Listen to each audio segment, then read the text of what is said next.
How many holes can you dig in a day?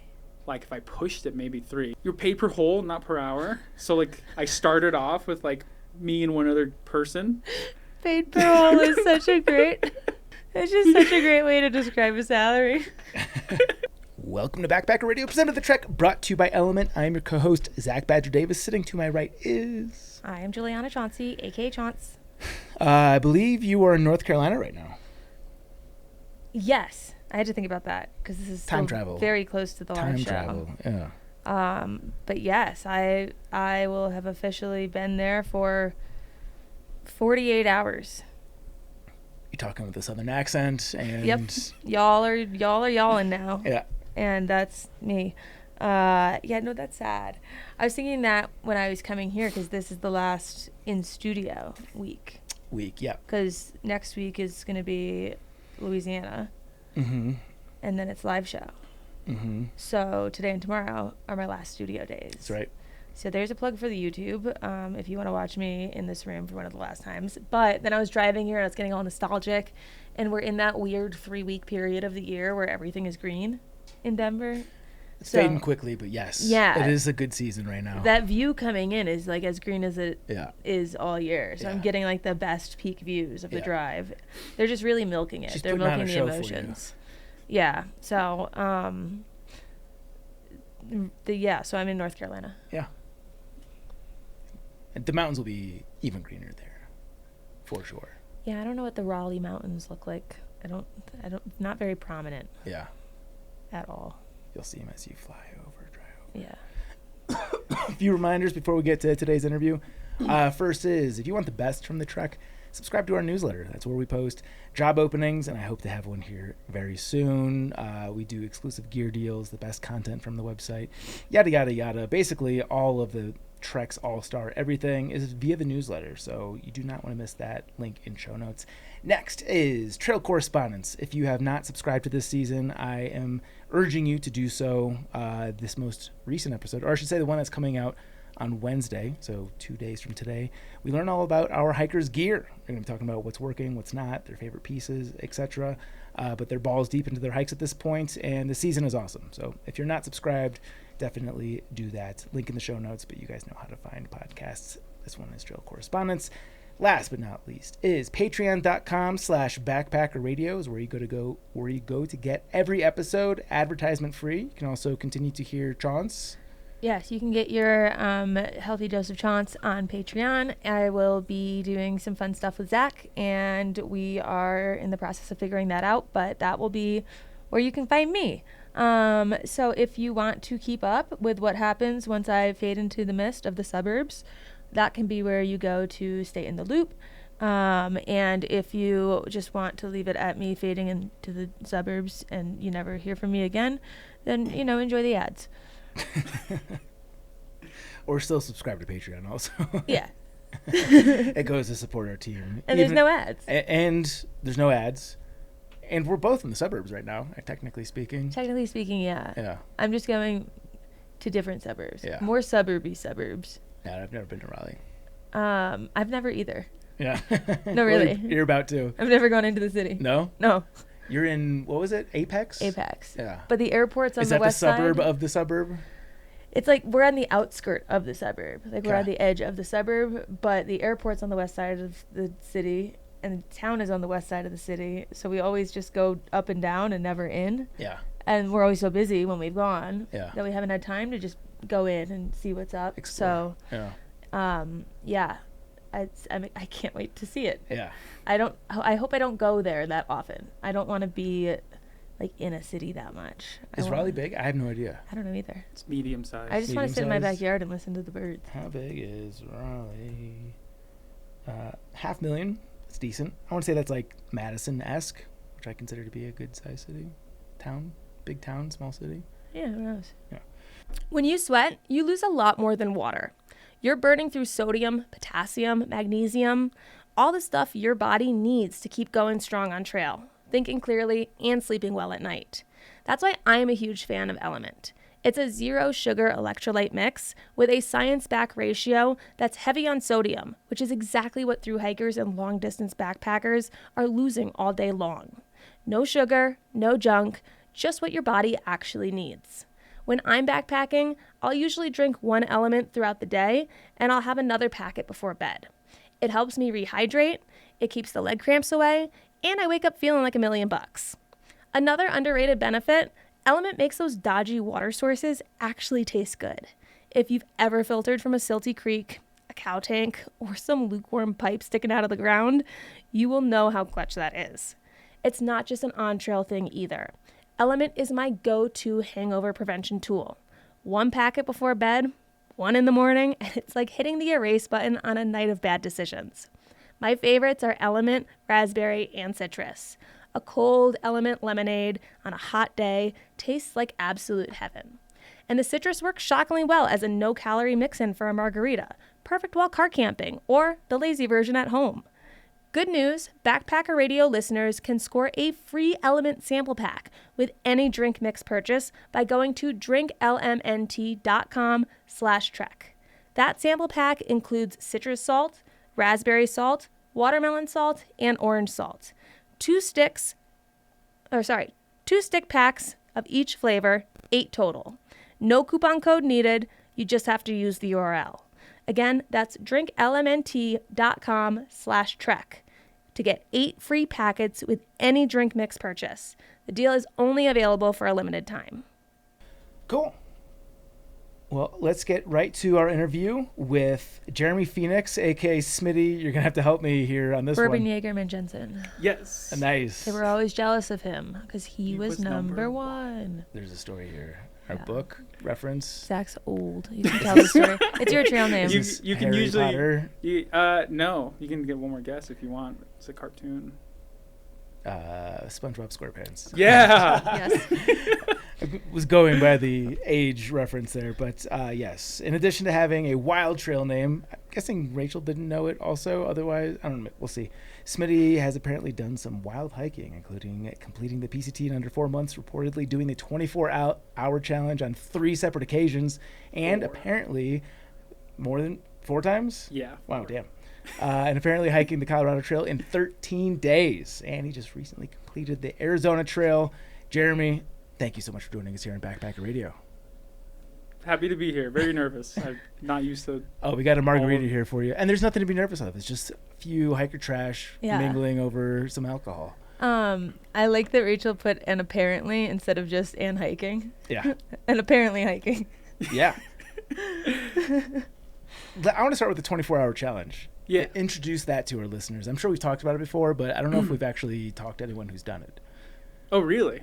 And well, there's different 24-hour challenges, so maybe we're on a different page right now. Yeah. Is this you just hike for 24 hours? Yeah. There's. Okay, I know there's one with beer. Yeah, the 24, the triple 24, which That's, is 24 miles, 24 Okay, beers. so that's not the challenge that we're talking about. Not the challenge. Got It's it. just a straight, like, I think it's really popular on the PCT after you finish California and then you get into Oregon, which is, they see is really flat. It's not flat. It's just relatively flat.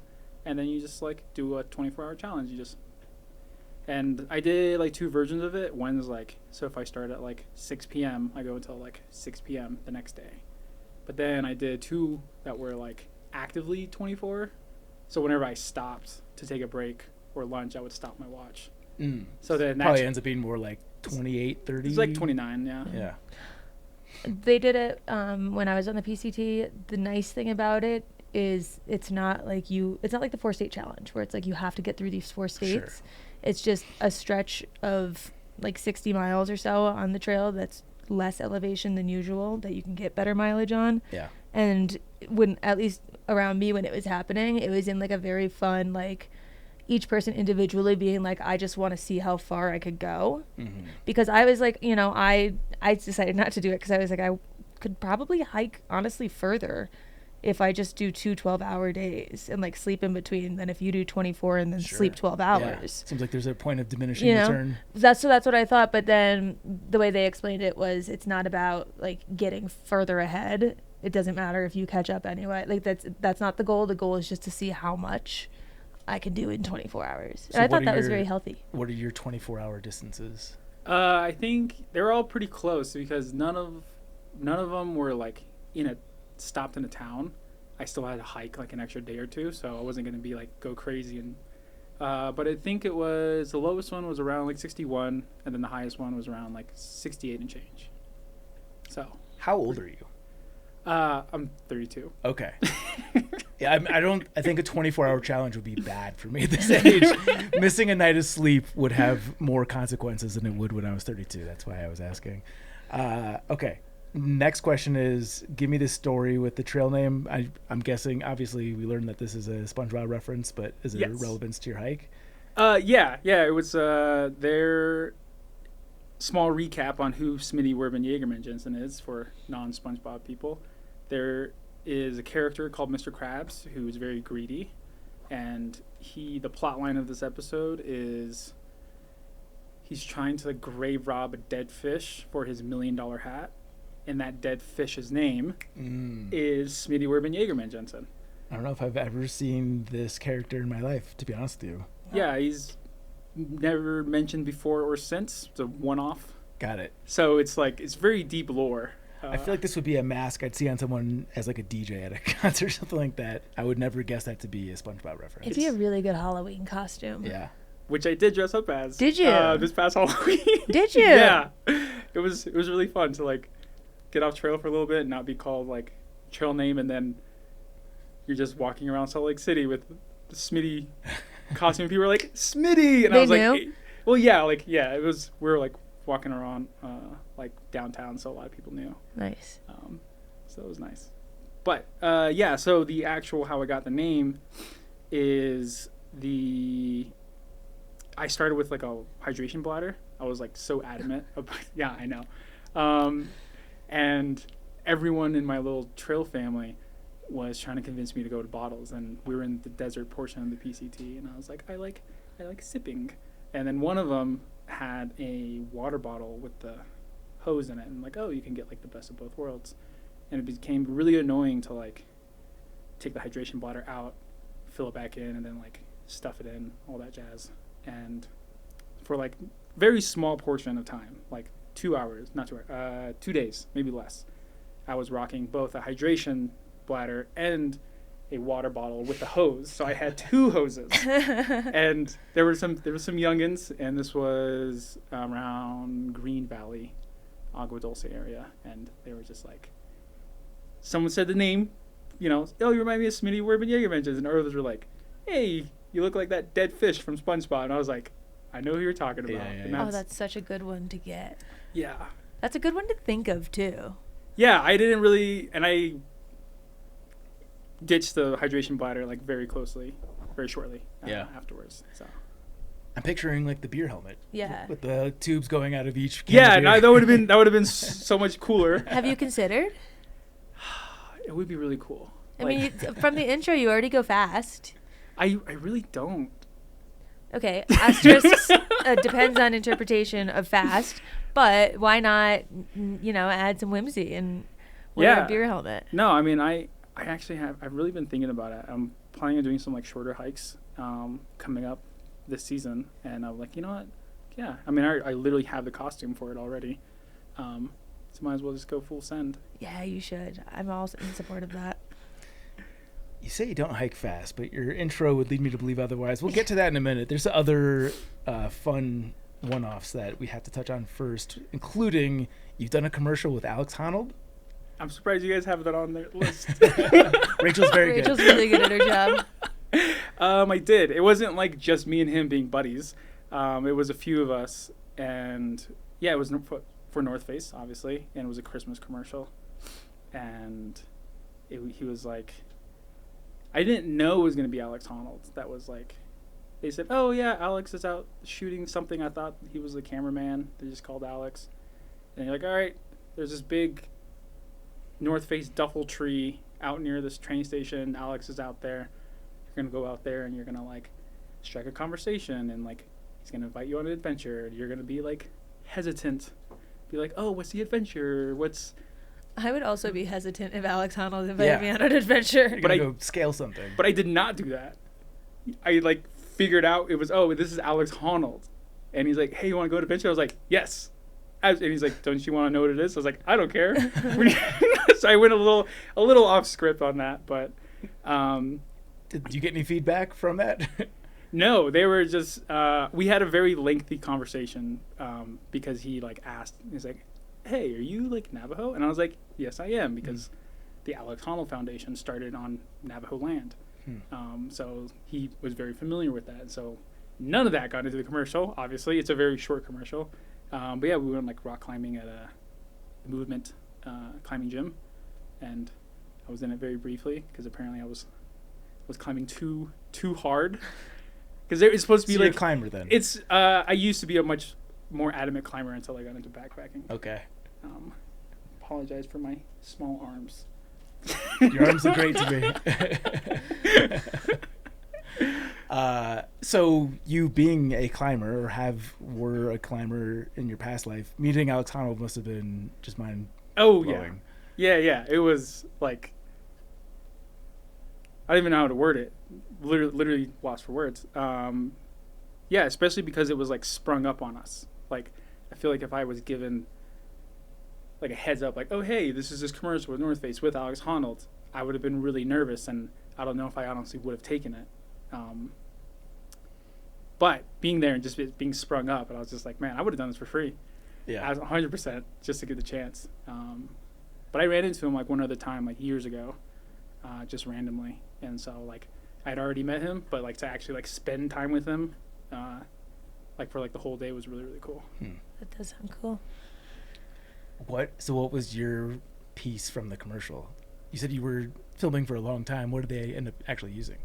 Yeah, so it was just like the initial like introduction of like me meeting him, us like creepily getting into the van to like take us to like this adventure. Is it like just you and dangling him, or candy is out? it you, him, and a group? No, it was like a group of us. Like, are you an extra or are you a main character? Not somewhere in between. Okay. Like, yeah, because I mean, obviously Alex is like the main character. Right. Yeah, there was. Once again, they kind of gave us a super vague. This is what's gonna be it. You're like the stranger on the street, and I was like, I thought I was gonna be the only stranger, but no, there was like 6 of us. Very, very cool crew. Met some like other friends through there, and but yeah, so there was like bits and pieces of us, and there was like I said, there was 6 of us. 4 of us made the cut. I feel bad for like the other 2, but we all got paid the same, so it doesn't matter. Yeah. That's how TV goes. Yeah. How'd they find you? There was an advert, and like online on. So I work in the industry of like backpacking and climbing, and so they had like something go through like different companies, and they're like, oh hey, we're gonna like film this commercial. Whoever wants to like potentially be in it, send in like some headshots and dimensions. If you own anything North Face, that'll be cool. And I sent like I have this like cool little green North Face jacket that I've had for years, and sent some photos in, expected to hear nothing, and they called me back, and so I was like, all right, get to go climb and get paid. Meeting Alex was cherry on top. That's cool. Was you climbing fast wanting to impress him, or that's just how you climb? So this was like post like my climbing. I had like my climbing to backpacking transition, and just like, for the commercial, I was just like, all right. So I like got like about like a 6-week notice, and so I trained pretty hard. But I think they were going more so for like, hey, we want like strangers on the street that were like beginners, and they were very much of the 6 people that were like casted. There were other people they literally got off the street and that joined us. 2 of us were actual climbers, and I noticed when the commercial aired, we were the least featured. I think that was because we looked like we know what we were doing. You weren't the beginner that they wanted. Yeah, which is not. I mean, that's great. I mean, it was cool to like have projects with Alex Hannold, like, oh hey, there's this V5 I'm having struggling on, and he's like, oh yeah, let me show you how to do it. I was like, okay, that's so cool. That's cool. And then he just runs up it. Yeah, it literally, it was like pretty much turn like sideways and stick to the wall. Sorry, I forgot which way gravity was. That's cool. You mentioned that you were in the backpacking outdoor industry. I know we mentioned before we turned this on that you worked for a big outdoor retailer. I don't want to say it unless you want to say it. Yeah, I work for REI. Okay. Not that there's a reason that that's bad to say. I just don't want to blow up anyone's job if they're not comfortable with it. Is that what you're referring to by being in the industry, or is there something else? No, yeah. I mean, that's it. I mean, I've done like guide work and like other stuff, but yeah, that's like actually like selling products like Hyperlight. Do you have any dirty secrets of REI that you can share, like as an employee? Was it REI that they said they made them all wear the same underwear? I've never heard that. Have they ever mandated your underwear? Not that I'm familiar with. Could have been somewhere else, but things Could- along that line. It could have been before my time. I could be thinking of something else. Don't sue me. I feel like that's be a really strange co-op to be like. There was a company that they were like they made everyone wear the same underwear as part of their uniform, and Now I I'm don't curious. remember what it was. But anyway, in that line of like fun internal secrets that you could tell without getting fired. No, definitely compared to that, there's nothing even remotely close to that. It's pretty straightforward. Oh, come on, you guys have to do something fun. I mean, so when I worked at the Albuquerque store, we used to do like ultimate frisbee before and after work. That's not like a secret. It's just kind of cool. Okay. No, it's pretty straightforward. It's retail. It's just the best of retail. You're just selling cool stuff. Yeah. Are you at the REI in Denver? No, I'm the one over in Summit County, Dillon. Oh, okay. Is that one as cool? Yeah, I mean, it's just a lot smaller. Yeah. I feel like people are like, oh, what's the best thing? Like, this is the best thing. We don't have it in stock. Go to Denver. Just like 1/3 of the conversations. See, I feel like there's no way to not have good stories if you worked at the downtown one, because it's like 4 floors with a climbing wall, and like there's too many things that you could do. Yeah, no, they have like 300 employees, 300 plus. I think we have like 80. So I've also like just not been there as much. The whole reason I like moved to the highest elevation REI is ironically to like not work as much, because I can just like. Am I allowed to cuss on this? I was about to say like I can just go fuck off, but I was like, oh, I don't want to like. Let me rephrase my question. What's the shittiest department to work in? Clothing. Why? It's just soft goods, technically. So clothing and footwear. It's just like it's very subjective. You get a lot of customers who like ask you questions, and then like you give recommendations, and they just don't listen. And it's just like 90% of it is mundane. Like, I'm gonna zip up the zipper on like a couple hundred clothes in one shift. Okay, taking out clothing. Have you ever played Fuck, Marry, Kill? Yes. Okay. I give you 3 options. It took me a second to like remember what that was. Yes. Taking clothing out of the equation, we're going to talk about the different departments you could get scheduled to work at REI. You have to pick one to fuck, one to marry, and one to kill. So the kill is soft goods, 100%. That's clothing. I said not clothing. Oh, not clothing. Sorry. Yeah, specifically not clothing. Frontline. Cashiering. Okay, so that one's getting killed? That one's getting killed, 100%. Okay. You don't like customer service. I love customers when they are great. It's a paradox to like, it's like hiking. I love hiking, but I'm like physically in pain a lot of the time, which is why those fast times are sent. Does cashier just get repetitive? It does. I mean, all of it technically does. I'm trying to think of like what to say without getting fired. Well, I'll give you a second to think. While you think, when I was in high school and I was like finally eligible to work for like being old enough, I applied to like every grocery store in town to be a cashier, and none of them even called me back. But I had written in my application, they're like, "Why do you want this job?" I told the truth. I was like, I think it's really fun to scan things and hear the sound, and I really like organizing things neatly in bags, and I think I could do a really good job of organizing it, and I really enjoy scanning things. And they were like, she can't work here, she's too into it. But I like wrote out like paragraphs for each one being like, I just want to use the machine.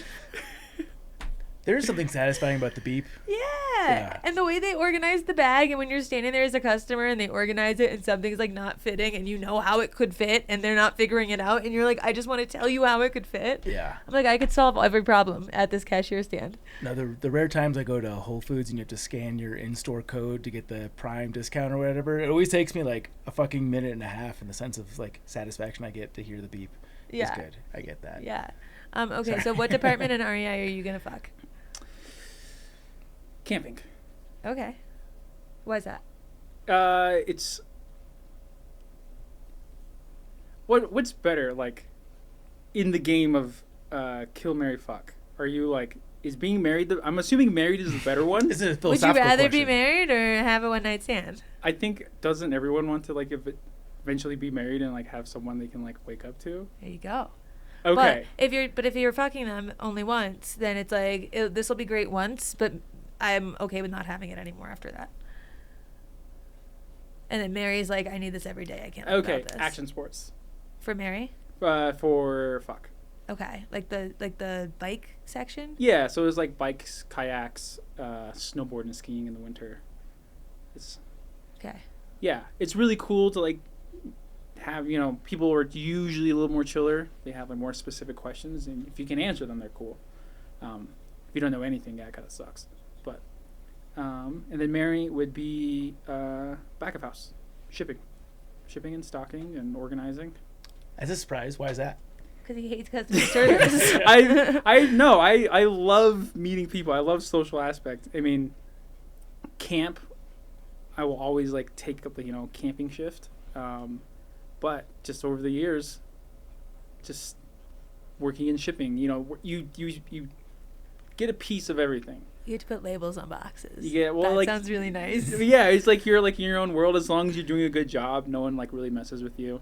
Are you back there by yourself, or is there like No, there's, camaraderie with the other? We got like a little team going. Okay. I'm on my own on like Mondays, when there's like a truck. It's like not a busy, you know, Monday's not as busy. So Yeah. we're like, so then you can like, you know, blast out some music. That's probably like the best part.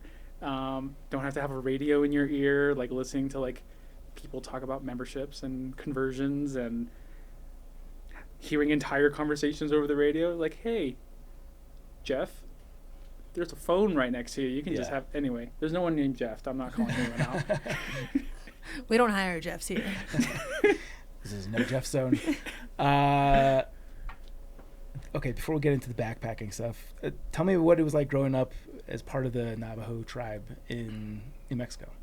Well, it's going to be really short-lived because I moved when I was 4. Oh, So I moved out to the Pennsylvania, Amish country. And so that's where I had to learn like a majority of my English. Mm. And I, fun fact, had a slight Pennsylvania Dutch accent. Really? And in a lisp, which I'm really nervous is coming out right now.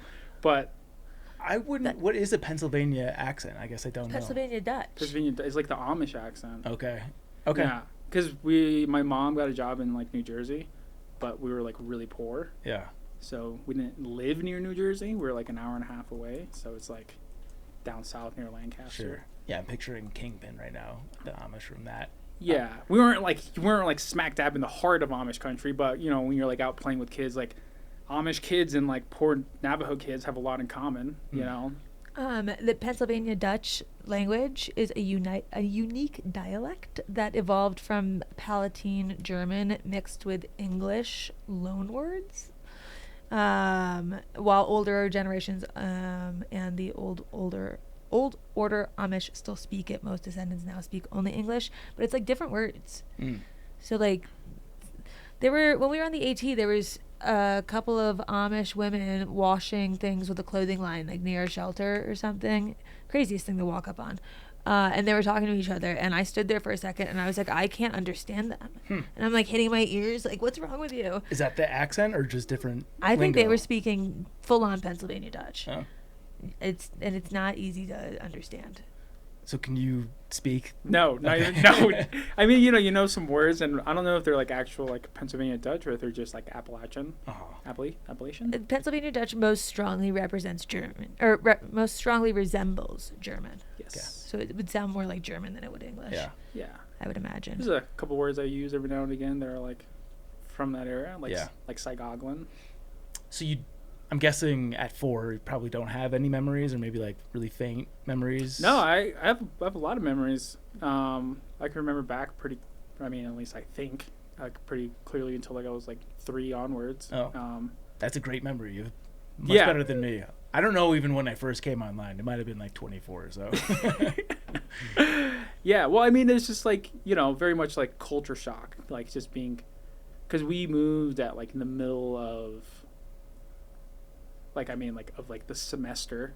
I wasn't like in school, but it was like, I went to daycare, and then we're like, all right, they just said we're going away, and I was like, cool. I thought it was like we're going to like somewhere fancy like Albuquerque, but no, it was 2,000 miles across the country, and we just never came back. What prompted the move? My mom had just graduated college, and she got a job as a civil engineer, and the best paying job was in New Jersey, and she saw that it was like New Mexico, unfortunately, has been pretty low with the education system, and so she like saw the opportunity and she took it. And so my whole family, me, my brothers, my sister, my dad, all moved out. Wow. Did you get to grow up romping around in the Appalachians? Oh yeah, I remember very clearly like wanting to go further and further on this trail, and little did I know the trail just kept going for like 1,000 miles in each. 1,000 miles south, and then like 700 miles north. I didn't know that, but I always thought, I was like, I'm going to get to the end of this trail. Never did, but hopefully will someday. Imagine as a kid, every day you're just going a little further, like, man, this trail's going to end soon. Yeah. I'll get there That's eventually. so funny. Before we move too far away from the Pennsylvania Dutch, I have a list of words if you want to guess what they mean. Yeah, I'll nail this. This is Okay, easy. we'll start easy. Good a dog.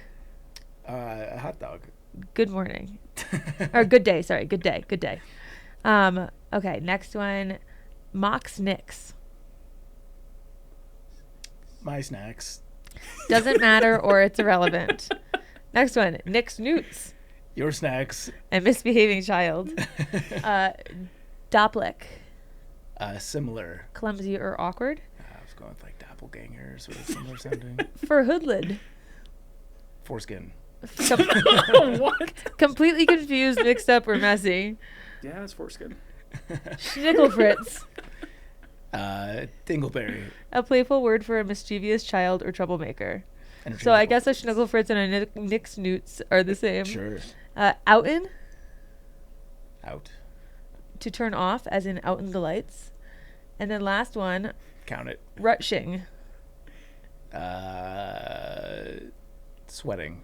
Squirming, wriggling, or being unable to sit still. Okay. So I think that answers if we would understand it if they spoke it to us. It's not even. There's not a direct Zach would line just there. think they were talking about foreskin. Yeah. Sweating That's my foreskin. assumption. Usually most people are. Happens to the best of us. All right. So then give us the transition from life in Pennsylvania, New Jersey to what got you into the outdoors. I mean, it sounded like you were already playing in the outdoors, but like, I guess seriously backpacking.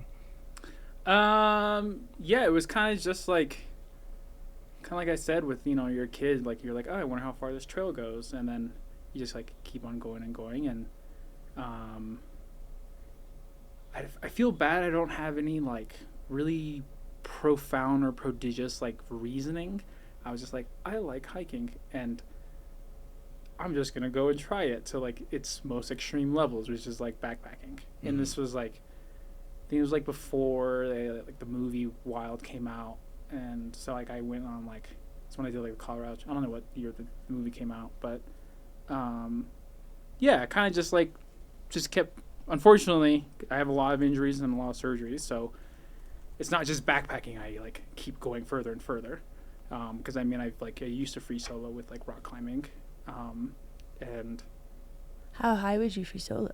my record on a successful attempt was probably somewhere in like the 50-60 range, which is almost a full pitch. And an unsuccessful attempt? 35 feet. Are you telling me you've fallen from 35 feet? Yeah, luckily it rained the night before, so the ground was pretty soft. And then I was at a place called... I would assume unsuccessful meant like you just gave up short of your. No. How else would it be unsuccessful? Yeah, exactly. Yeah. But you don't have a rope, so what, are you going to down climb? If you're tired, you're not going to down climb. I know nothing about climbing. Down climbing. Down climbing is way harder Yeah. than climbing up. It's kind of like, it's just way harder. Okay. But I was on a place called Cattle Call Wall in Hamus Springs. 30 feet feels like that's far enough to just 35. absolutely fuck up your shit. Like, Oh, yeah. Add your one bones of into me on liquid. top of what you just said. Yeah, it's like... 7 me's stacked. Yeah, well, most like residential houses like here in Denver, permitting is like 26 feet. For the top of the second floor? Just like for like single stories. Oh, okay. Once you go past that, then you have to like get more permitting and all that. I have a small I studied architecture, so I know some stuff. Anyway, Walk me through this fall. I was at a place called Cattle Call Wall, which is really close to the road. It's literally a stone's throw away, like maybe 20 meters. And it's a very well trafficked area, and it's like this like volcanic rock. So it's really prickly and it really hurts your fingers, but it's also really stable and sturdy. And there's a lot of established routes. And then I was just like, oh, there's like this section that doesn't have any bolts. And there's like when you get to the top, you can just like, there's a hill and you can walk around. And so I like was going on this, and then obviously didn't have bolts, so it wasn't as trafficked. And then basically it's got it like going for another reach, and then the one hand I had on just popped off. Like the rock came loose, or you just slipped? No, the rock came off. Whoa. Yeah. Do you remember falling? Oh yeah. It was. I mean, it wasn't as scary as like a really like my largest fall ever was like 50 feet. That What? was like on rope. Are you a cat? Let's No. let's finish this one first. But yeah, no, but like that What was the belayer doing? for which. You fell 50 feet while on a rope? Oh, I was like bringing up slack to clip in. I'm also like a pretty heavy guy, and I was already like almost Above I was above yeah. 100 feet, and then so 50 feet sounds like a lot. I mean, it is a lot, but but it was less than half of what I was doing. But you didn't hit the ground on that one. No. That was like I was caught, and that was Yeah. like cobblestone, so it was like somewhat expected that pieces are gonna fall. But it was mainly because I was like both heavy and I was going in for a clip, so like they were giving me slack. Yeah, but this 35-foot fall ends with you on the ground. Yeah, no, it's definitely on the ground. Are you And walking it off? yes, I had a pinched nerve in my lower back, and that's all that. I had I don't know why, but I did have a crash pad. Like it was gonna do anything. I missed it. And there were people. Like I said, it's a really popular climbing spot in the summer, and there were people there, and they were freaking out. And I was kind of just like laying there, and I was just kind of like, going through like, if you had like a really bad crash on like a bike or like snowboarding or skiing, they like tell you like flex your muscles, and I was like doing that. Then I was like flexing like, like the lower half, and I was like, oh yep, that hurts. And then I was like kind of slowly got up, and I was like, all right, it's not bad. Like I don't think there's anything broken. And then so these people rushed over, and I said, hey, you think you can take my stuff to my car? And they were like, yeah, do you want us to drive you to the hospital? I was like, no, I think it's like 20 minutes away in White Rock. And I like just drove to the hospital. Okay. You are a cat. That's I crazy. was going to say, in terms of your theory, we've got falls from very high distances and Yeah. can walk off. Doesn't like customer service. That's a cat. Cats don't like that either. Yeah. So Yeah. I think we're on to We're something going to have to here. splash water in his face Yeah. and see how he reacts. Yeah. Quick, show him a dog. Do you have any theories or speculation as to how you didn't fuck yourself up way worse? I know you mentioned the soft ground, but I feel like there has to be something else. Yeah, like how soft? An angel landed beneath Well, you. it was. I mean, I got very lucky that I landed with my lower body first and did kind of like this weird like rolling motion. When they like teach you like stunt work or whatnot, they tell you like aim for your hips first. Have you been taught stunt work? Yes. Oh, they're next. Well, yeah. Well, I have like a bucket list of jobs that I've been working through for like 11 years. Okay. Yeah, That's put a pin so on that fun. one. But So do you think that saved you? Your background in stuntman stuff? Like Well, knowing how to fall? well, it's just life, through like when you're a kid. Like I've broken my right arm 3 times, and then one of them was like from a very stupid like 3-foot fall off an icy ledge. Yeah. And then That story makes more sense than 35 feet with no broken bones. Yeah, like that would, but that was like because I just put my arm out and I just put all the pressure right there, and I remember like the doctor like going in surprising detail of like what I should do next time, and I was like, I actually listened as a little like 9-year-old, and so I was like, oh, how should I fall? And You also don't seem phased by this fall. You also are very nonchalant. Like, yeah, it was fine. oh no, I'm like really afraid of heights, but it's like Were you before that, or is that? no, it's been like Oh. it's been a constant thing throughout life. Okay. It's very I'm much... also afraid of heights, and that's why I don't climb. Let alone free solo. Yeah, right. Well, like the free solo, you only do stuff like I've done. That was a small exception of where like I've done things like dozens of times. Were you about to say you only do things you know you can do? These are like the famous last words. Yeah, pretty much. That's how you're going to end the story about the one time you fell? Yeah, pretty much. Okay. Yeah, so it's... Yeah. I want to hear about this job bucket list because I'm starting to think maybe that is a fun way to do a career. Stuntman. Yeah, tell us about that. Was not a stuntman. Was an aspiring stuntman. I am probably too old at this point. But I have several friends that are stuntmen. Stunt people, because there are a couple of women. Sure. Sadika, Nicolette, I didn't forget about you. But yeah, so New Mexico is very movie and TV show orientated. They give like a lot of tax breaks to like, so a lot of stuff is like filmed there. And so I have a lot of friends that are like in the industry. So some of which I like actually stayed with out in like LA during the PCT. And they were just like, you're super cool. And I taught some of them how to like do climbing and rappelling. And then some of them send me like, hey, I'm doing this stunt where I'm like rappelling out of a helicopter. And they send me like footage. And they're like, it's all thanks to you. And I was like, yeah, that's awesome. Nice. But not a lot of like, what do you call it? Requirement? Not a lot of need for Native American stunt people. I actually can't picture that. I feel like there's a lot of like Western action movies that have Native American roles. Yeah, well, I'm like... Where they do stunt things. I'm also like pretty short for just in general. They usually want like... And at the time I had short hair, so they want like people, you know, authentic looking. And the long hair is a relatively new look for me. Okay. But yeah, I did it like half-heartedly, if I'm being completely honest. I wanted to more so get into like rigging, which is like working with the stunt people, and so you're like doing like the lines and the like actual like I forget, like scaffolding like work, and then you like pulling people and... Isn't that scaffolding is something that also involves heights? Yes. And you don't like heights? I do not like heights. Got it. You're like leaning into your fears. Well, it's you know, it's one of those conquer your fears. I never really thought about it. I mean, I'm always scared, but when you're in the moment, you're focused on like what's in front of you, and then you're like, you're fine. It's only when you look down. And honestly, past a certain point, you're like, which is usually like 40 or 50 feet. You're like, oh, I'm gonna die from this height if I fall. So it's like, it doesn't at 40 or 50 feet versus like 500 feet. It's like the same. Not usually what I think when I hit 50, but...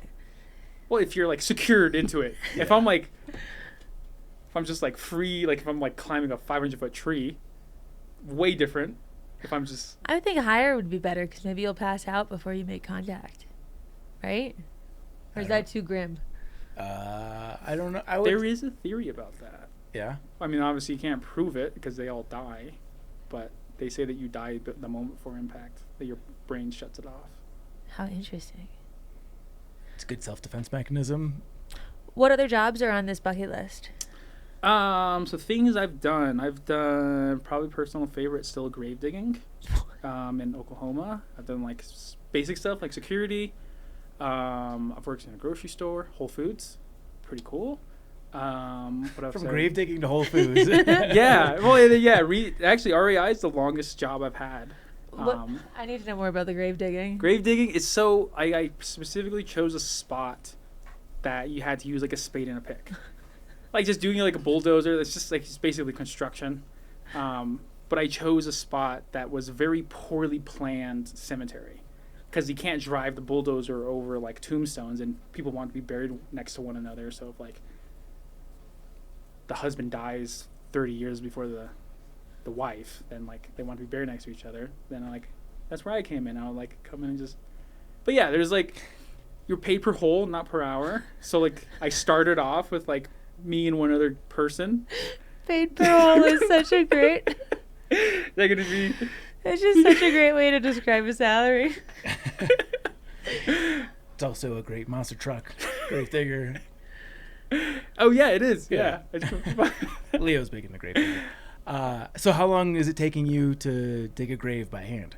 By hand, same with like backpacking. You start off slow, and then you get like calluses and blisters, and it really sucks, and you hate your life for like 2 weeks. But then you get used to it, and you're like, oh yeah, I can do this in like 6 hours, 5 hours, depending on how depends on like it was a really rocky terrain.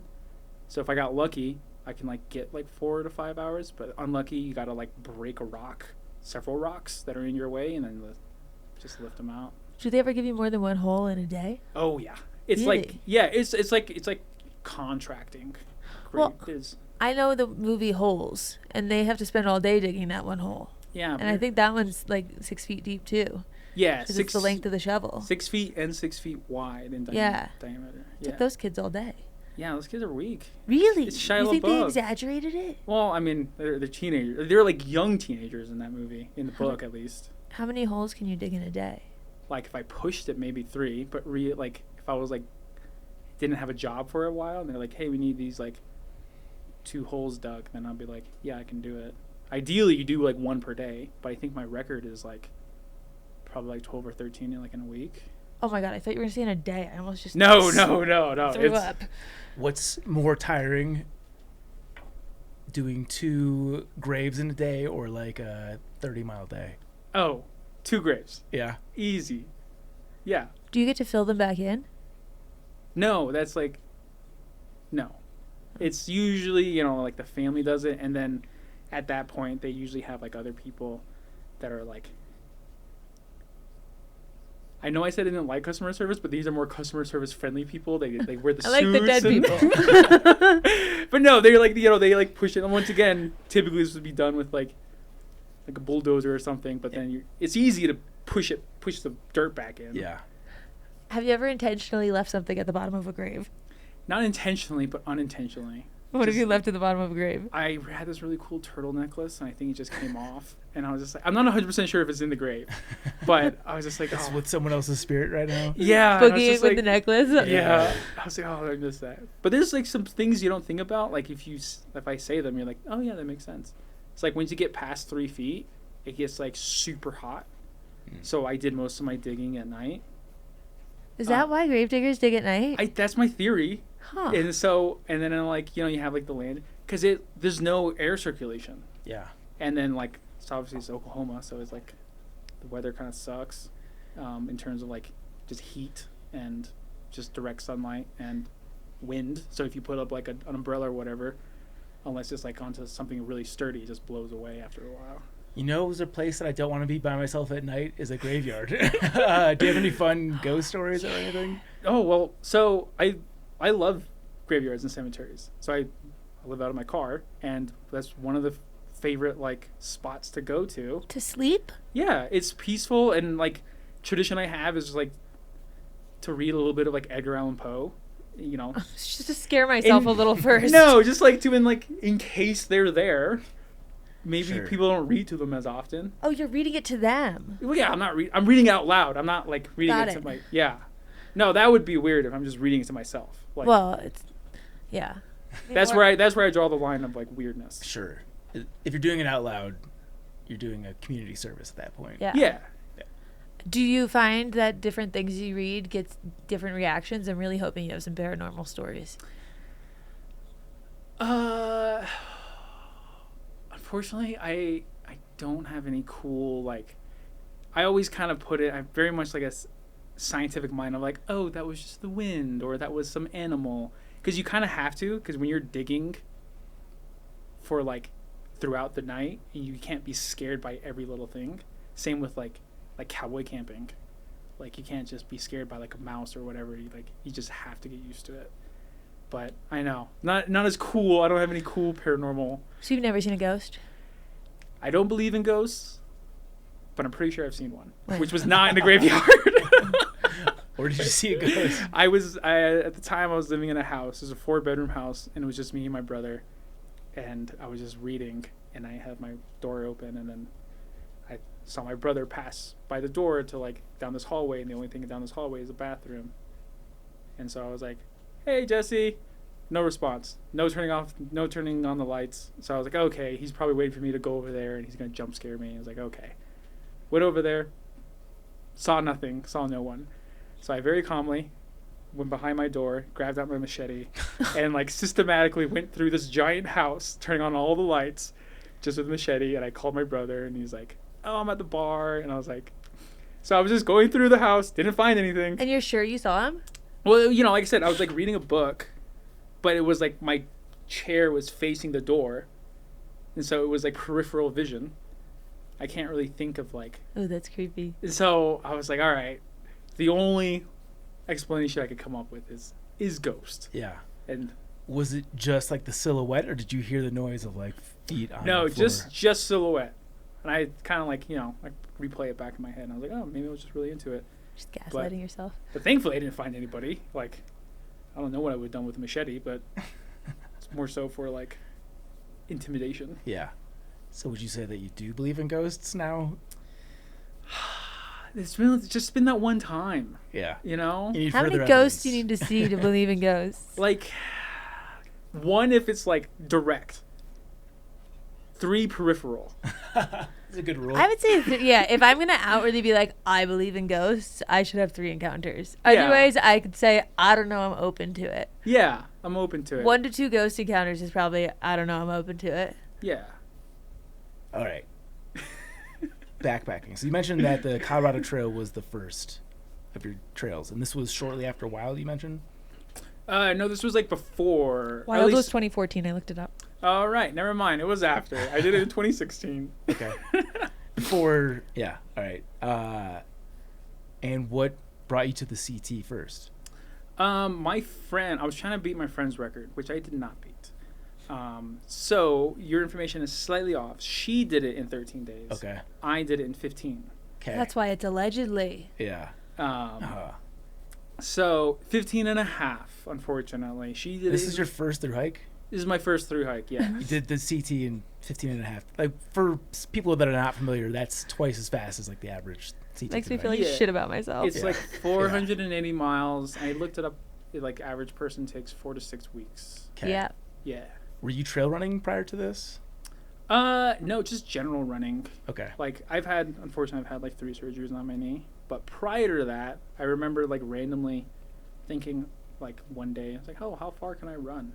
And the answer was 19 miles in 2 hours and 10 minutes. Very fast. That was your first time doing like a real run? Yeah, I mean, I played like lacrosse and football and soccer, but never like actually like timed anything. Yeah. And so I just ran. Just want to see how far you could go. Yeah, it was was flat. Yeah. Like there was, super flat. There wasn't no hills or anything. So Surely you know that that's fast, right? I found this out like years after. That's fast. Because like all of my friends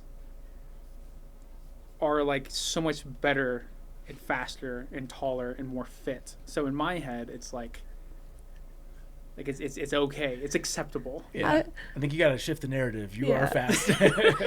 Also, side note, how tall are you? Because you've mentioned your height twice. I am 5'8". I am the Okay. shortest in my family. Are you? Which is why I mentioned it twice. Yeah. Short king. I mean, in this studio, short has a whole different meaning. Yeah, I'm 5'1", so you've got more than half a foot on me. How tall are you, Zach? We'll say 5'11". Okay. Every time I get I mean, measured, you're gonna say I'm proud 6 of you foot. for not and- saying 6. no. I'm proud of you for not saying 6. Legitimately, every time I get measured, it's 5'10" and a half. I'm not gonna say 5'10", so it's 5'11". Well, Yeah, you gotta round up if it's 0.5 or higher. On Tinder, it's 6 foot, but for podcast purposes, we're 5'11". Which you still actively use. Well, I am technically over 5'8" and a half, but I do round down. Oh, you gotta round up. That's the No. differences between us. As I say I'm fast, I'm slow. You say that you're slow, you're fast. Yeah, you could say 5'9". No, I definitely say 5'8". Just I think it's also because I'm like stockier, so I look more 5'8" than if someone who's like slightly skinnier. So I was like, in my head, it's in my favor. I don't know why, Yeah. but All right, so you have to have stories from your first thru hike being, frankly, like outrageously fast. yeah. So I used the Colorado like data book before like Far Out, which was like at the time known as Gut Hook, and I very apparently learned I was not good at reading maps, or not as good as I thought. And I got lost like a lot. And so I'd be like a couple miles off, and then I'd be like, I'm just gonna I'm pretty sure this is where I am. I'm just gonna cut straight across. And that's where a lot of wild animal encounters happen. Because I also did it, I didn't know like the rules of backpacking, which is like, so I just like would go until I'm tired. And I also did like hammock camping. First time doing that on like long distance. So my day was usually like 32 to 36 hours.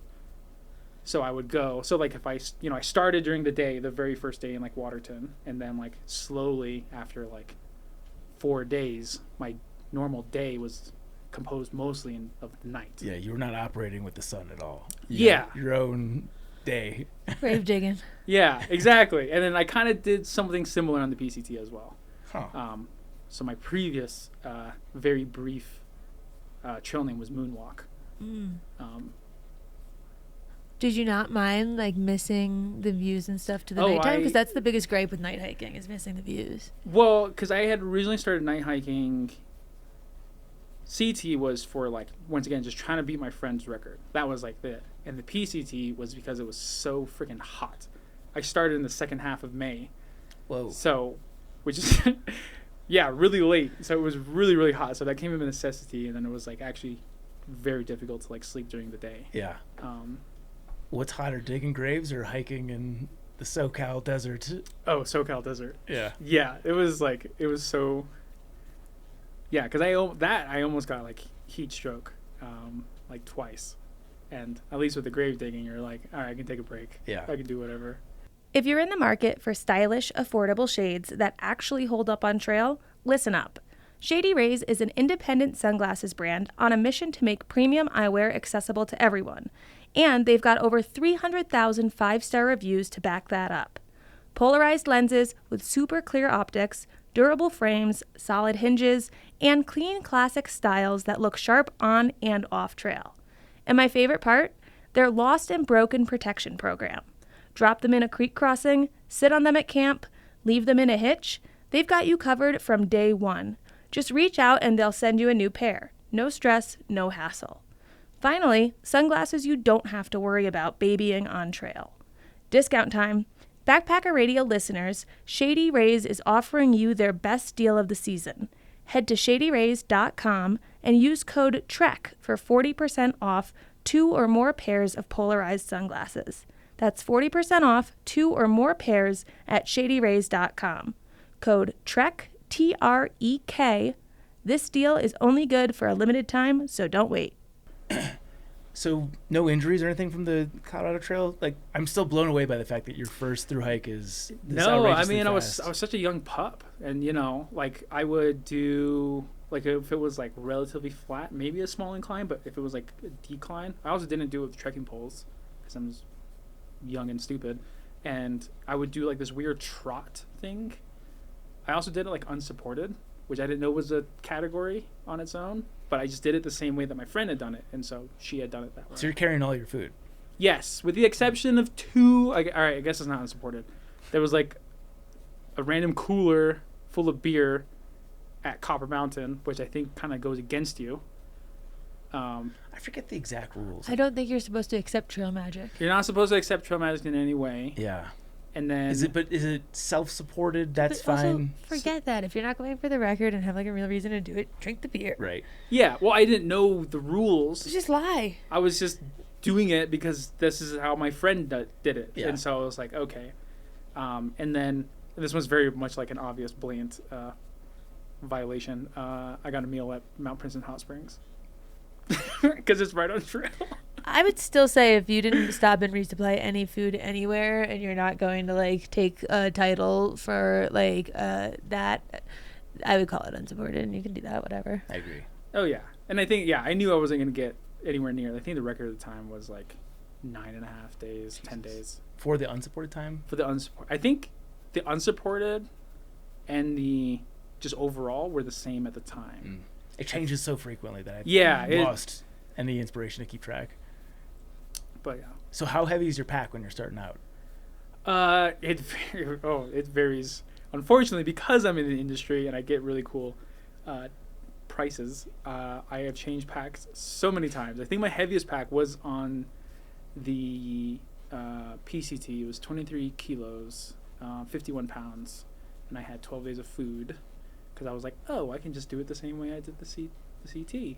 But I'm going to take more amenities because it's a longer distance. Because I think on the CT, I think it was just a little bit less. It was like 48, 49. Okay. And then this last hike I did on the AZT, it was like 16. 16? 16 pounds. Okay. You mentioned going through a number of packs. Can you walk us through the pack journey / timeline, what packs you went through and why you changed?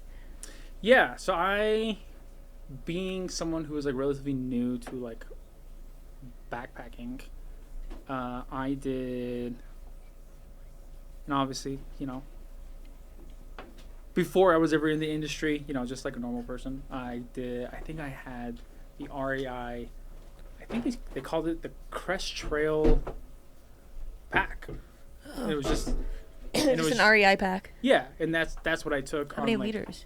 That was Like rough estimates. It was like 60, and then I ended up bringing like a stuff sack, which was like 13 liters. So it was like a total of like 73 liters on the CT. And there was just food in that stuff sack. And so that's what I brought. Then obviously it only ever got lighter, and luckily the CT is really well designed in that it like ramps up, and then in like Summit County it gets like hard. And then yeah, like a little kind of like testing hikes here and there. And then I did, I rocked the Exos by Osprey for a little bit.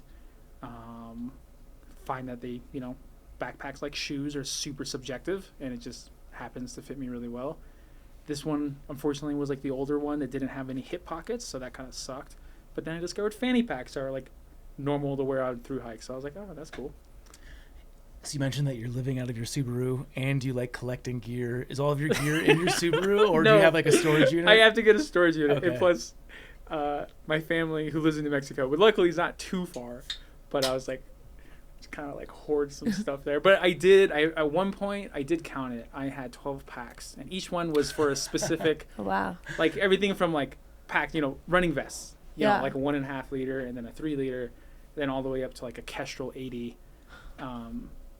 So each one had a specific purpose. There was no like duplicates. But when I did the whole car thing, I had to commit, so I like brought it down to like 4. Oh. Where'd you go from the Exos? I went to the lighter version of the Exos, which I surprisingly didn't like. It's a time called the Lumina. Lumina is the women's version, but it's just the ultralight version of the Exos. I was just kind of like, oh, go as lightweight as possible, and I really like the suspended mesh like backing on it. And then from there, so that's what I did the PCT in, but I originally started with the Osprey Aerial 70 Pro. So they use that. They designed that for doing Everest. It's meant to carry a very large load while being relatively light. It was like 4 pounds. Oh. Which is That's like, an old school pack too. I think the Aerial was around when I first got into thru hiking, which was before they had color on TVs. It was but then, yeah, my most recent pack weighed 12.5 ounces. Which one was that? That is a custom-made pack by my friend Deals, who just recently set the FKT for the Lone Star Trail. Oh. wow. And so, yeah, me and him did the Arizona Trail somewhat together. He started 3 days before me, and I had to catch up. But he is fast. And you used the custom pack for that as well? Yes. Yeah. Yeah, and I had a very large fanny pack, but it was only really large because I was kind of a douche and brought a drone. It's good footage. Gun to your head. The rest of your backpacking life, you can only use one of these packs. I'm probably gonna have to go with a custom one. Yeah. It's what do they say? Creativity is set through restrictions.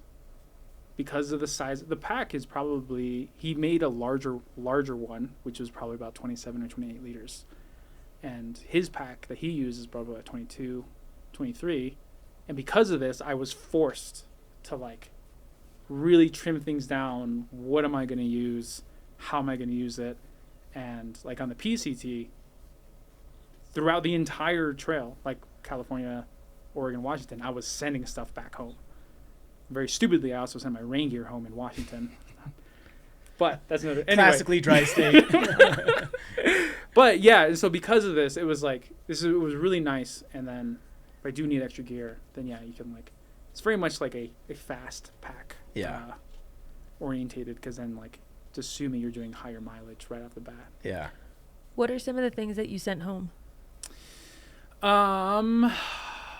So there was some like, after a while, I just sent like daily upkeep stuff, like regular lotion, like just like, it was my first time being out for like months, and I was like, oh, I want to stay moisturized. And then I was like, this is heavy. I can just like, whenever I get into town, I can just get a small travel size one and just go to town with that one, or split it with like my trail family. So no one want to split a tube of lotion? Yeah, it's funny. I said that, and like I remember one of my lubed up. I'm Smitty. I get paid by the whole. Nice. Yeah, so it was like, small things like that. So because I also brought like face wash, so that's like in that same category of like daily pleasantries. And I was like, no, I gotta embrace like the full like hiker trash. And when I did the CT, I didn't have any of that to begin with, just because I was like, okay, this is 2 weeks. I can sacrifice this for 2 weeks, but then for like months, and so it got lower and like smaller and smaller. Yeah, and I went through like 3 different stoves, and I ended up going back to the first stove I started with, which is kind of weird. What's that? That was the Jet Boil Minimo. Yeah, because then I actually went like stoveless for like probably like 600 miles. So you've done a full 180, 360 on the ultralight spectrum. As you started out very heavy, although it sounded simplistic, it was heavy by the nature of what you were doing. Yeah. And then went very luxurious, and now you're back to bare bones. Bare bones. Obviously, there's a happy middle in there somewhere. Do you think the pendulum's gonna swing back to finding the luxuries again? I don't think so. I'm getting older, and I've had knee surgeries. Sure. From like the very first ones that was like literally a decade ago to like now. And so it's nice to go ultralight. It's nice to like, if I could afford it, I don't know, maybe a slightly larger like hyperlight. Because I did ask my friend Deals to like, hey, make it as big as you can. And his mind is like 28 liters. That's pretty big. And I was thinking like 35, but to each their own on that. Yeah. Random tangent, but I saw this online, and if I go hike another trail, when I go hike another trail, I'm trying this.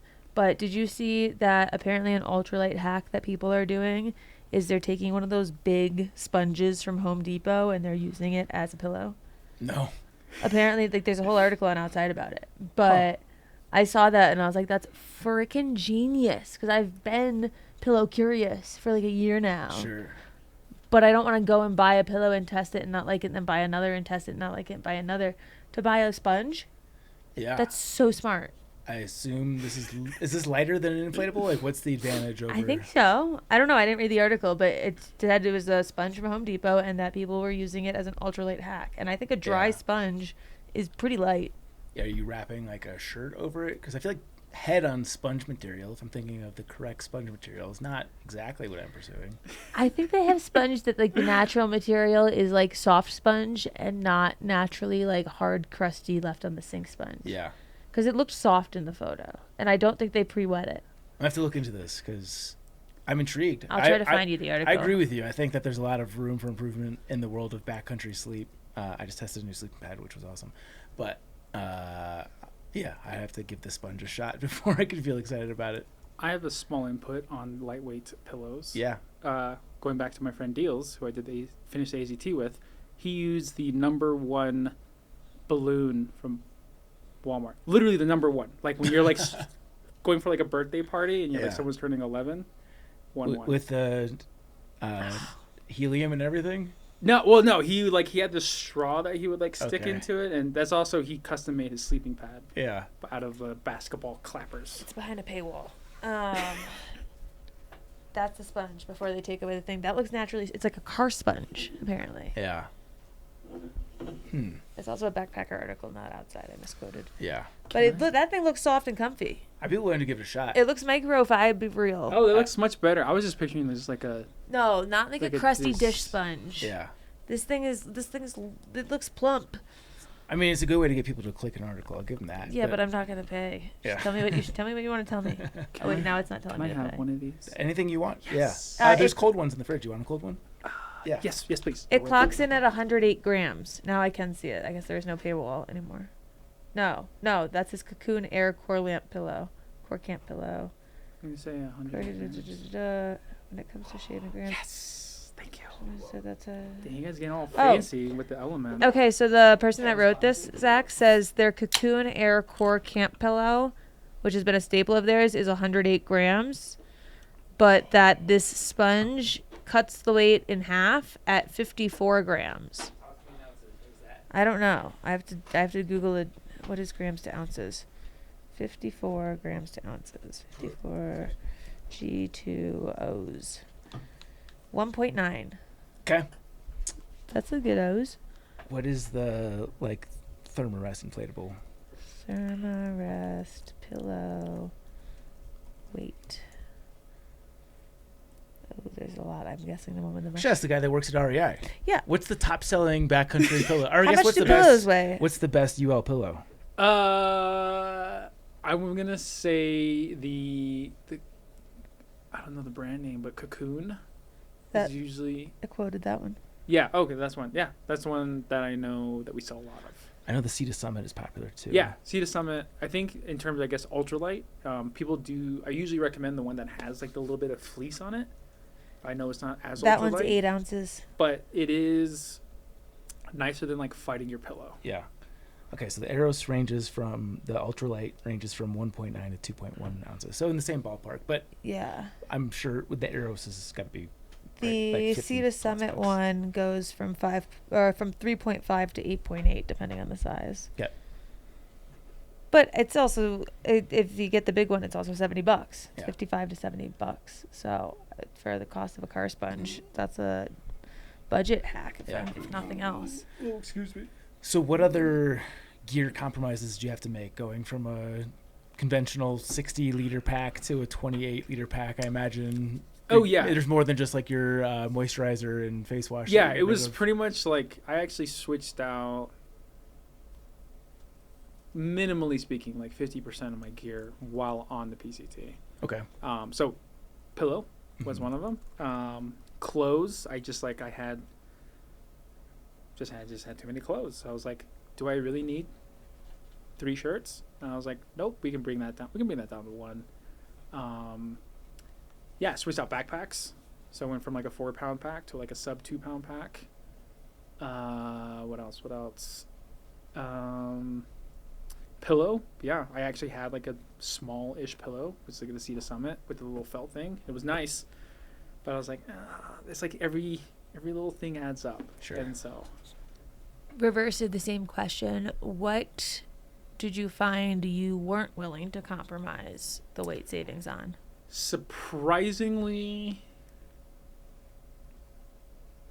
it was I had like the heaviest stuff sack, which is like the big river Sea to Summit pack, and I don't know why I really liked it. It's just like I used that as my pillow, Mhm. was for one thing, but it was just nice. Like I could just be rough with it. Like with a lot of ultralight gear, you kind of like, oh, this is a really light tent. You have to be like a little delicate with it, and yeah. So I like that is considered pretty heavy. It's like almost 2.5, 3 times heavier than like the lightweight stuff sack, because it has like these like daisy chains on the side, which I never used.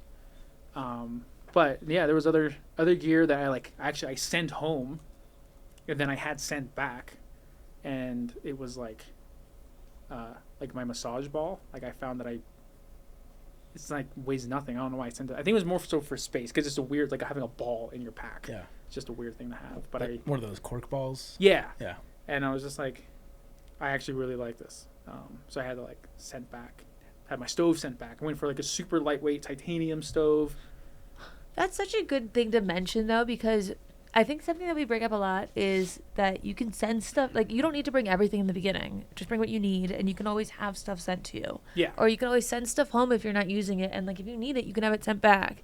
And I feel like that there's a lot of just, like, personal blocks, like, mental blocks, and, like, just, like, stress or maybe anxiety around the idea of sending something home and, like, then it's gone.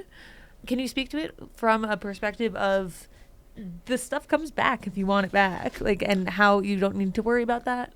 Yeah. So yeah, there's like, it's like, for me, it's broken up into two parts. So stuff I was like, for sure, like, oh, I'm never gonna need this, like the stove. I'm just like, because I saw my friends that had these all like these titanium pots with this like really small, also titanium stove setup, and I was like, okay, they're so fast, and I'm like, we'll do that. And then I was like, no, I like having the ability to like fit 2 ramens in my little like 1 liter thing. Or sometimes I would like kind of test it out where I would like send a package ahead. And then so that's when I went like stoveless. Or when I was like, oh, it doesn't rain in the desert. Send all my rain gear like 300 miles ahead.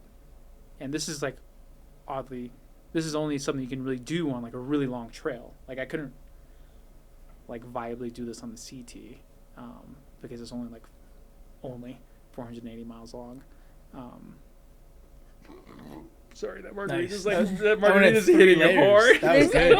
That was good stuff. There is, but There's more right there if you want more. I've got to drive back eventually. Yes, we're all for being responsible. I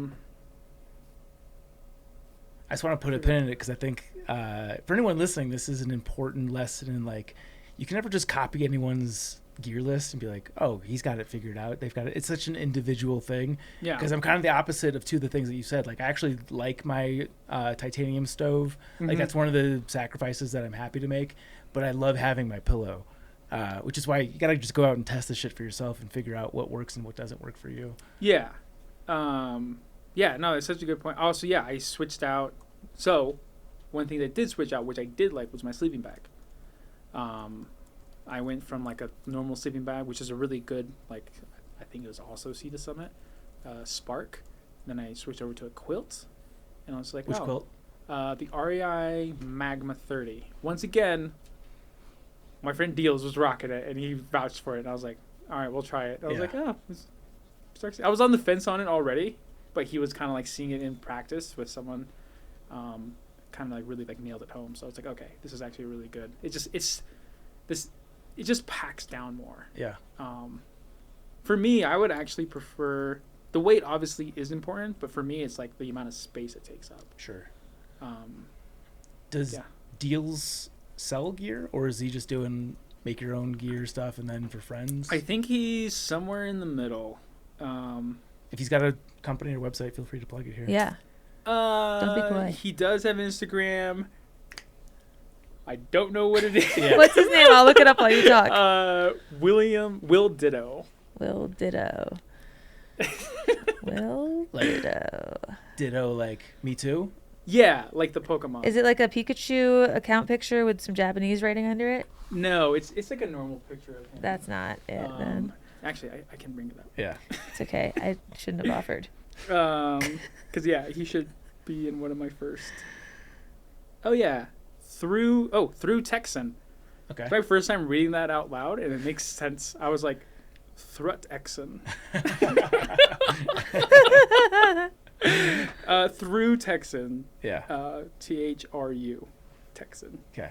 So yeah, so he did the PhD with his own pack, and then he like made some for like our little trail family, and then he's like, hey, you're gonna do the ACT, would you like to like test out one of my packs and give feedback? And I was like, of course. And I'll be honest, I didn't expect him to send it, and I actually bought a pack and had all this gear, and then he sent it to me like 4 days before I was like my last day of work.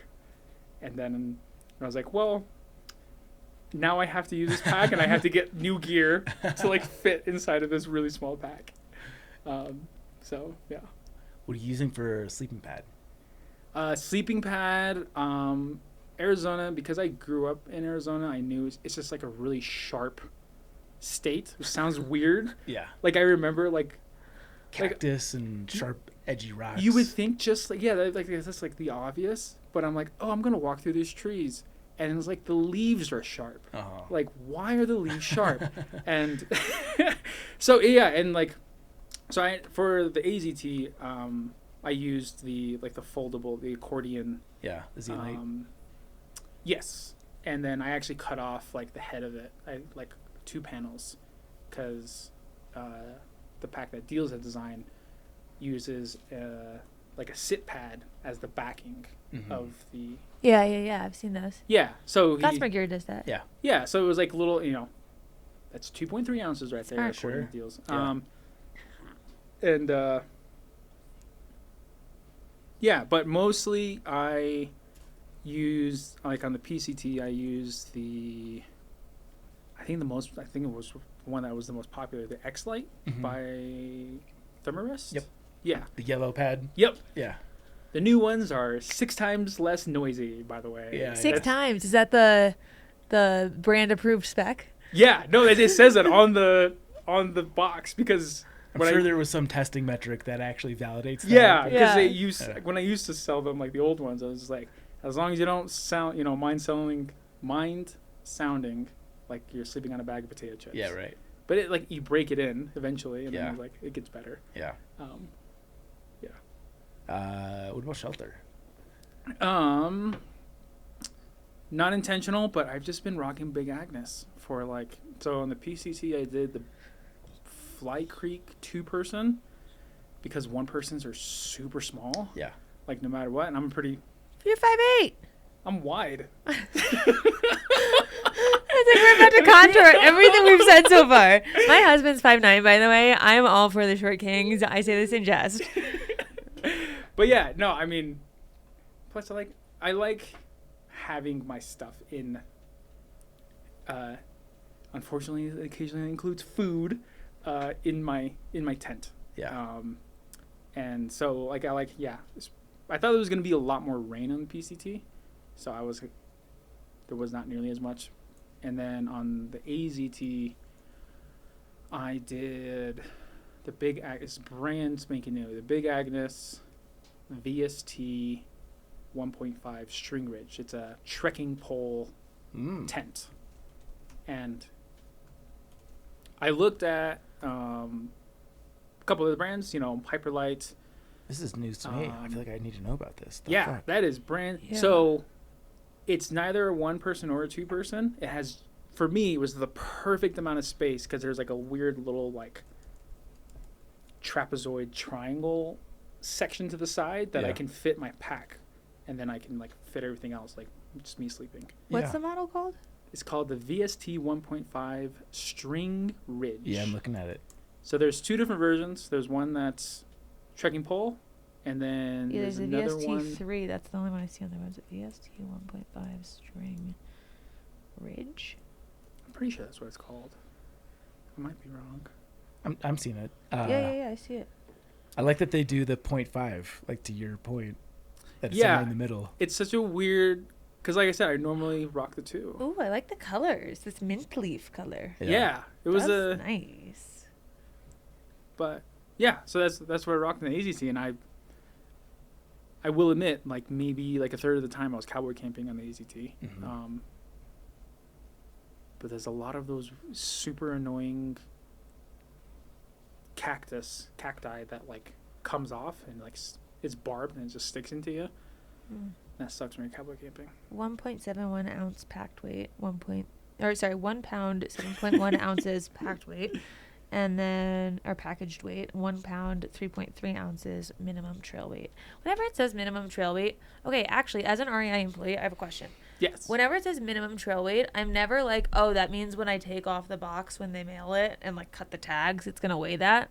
I always think minimum trail weight, and I think that like the person writing it is thinking about if I were to cut all the like extra long straps and strings and like really, really scrape it down, that's the minimum it would weigh that I could take it on trail. You're pretty close. So not cutting off, but like they are removable. The ones like the guy lines that are Yeah. removable, and then they usually give you, so like the VST 1.5 takes 6 Steaks. There you go. 6 steaks. I'm a little tipsy. My tolerance is super low. The Cutwaters will do be- that. One of them will do that. Well, don't worry. Yeah. So it takes 6 steaks. They send like 8. So obviously they're not heavy, but you take out 2. Obviously the packaging. Depending on what it is, sometimes they send footprints. Usually those are gonna be like, like the Half Dome 2 plus. Yeah. But yeah, you're pretty on point that is gonna be like you can remove like the extra guidelines and whatnot. The minimal weight to make the tent function without any of the Bare minimum. Yeah. bonus features or anything like that. Yeah, can't quite fully commit to like cowboy camping. I've had too many encounters with like rodents, and one of my friends on the PCT, her name is Snake Cuddler, and it's because Ew.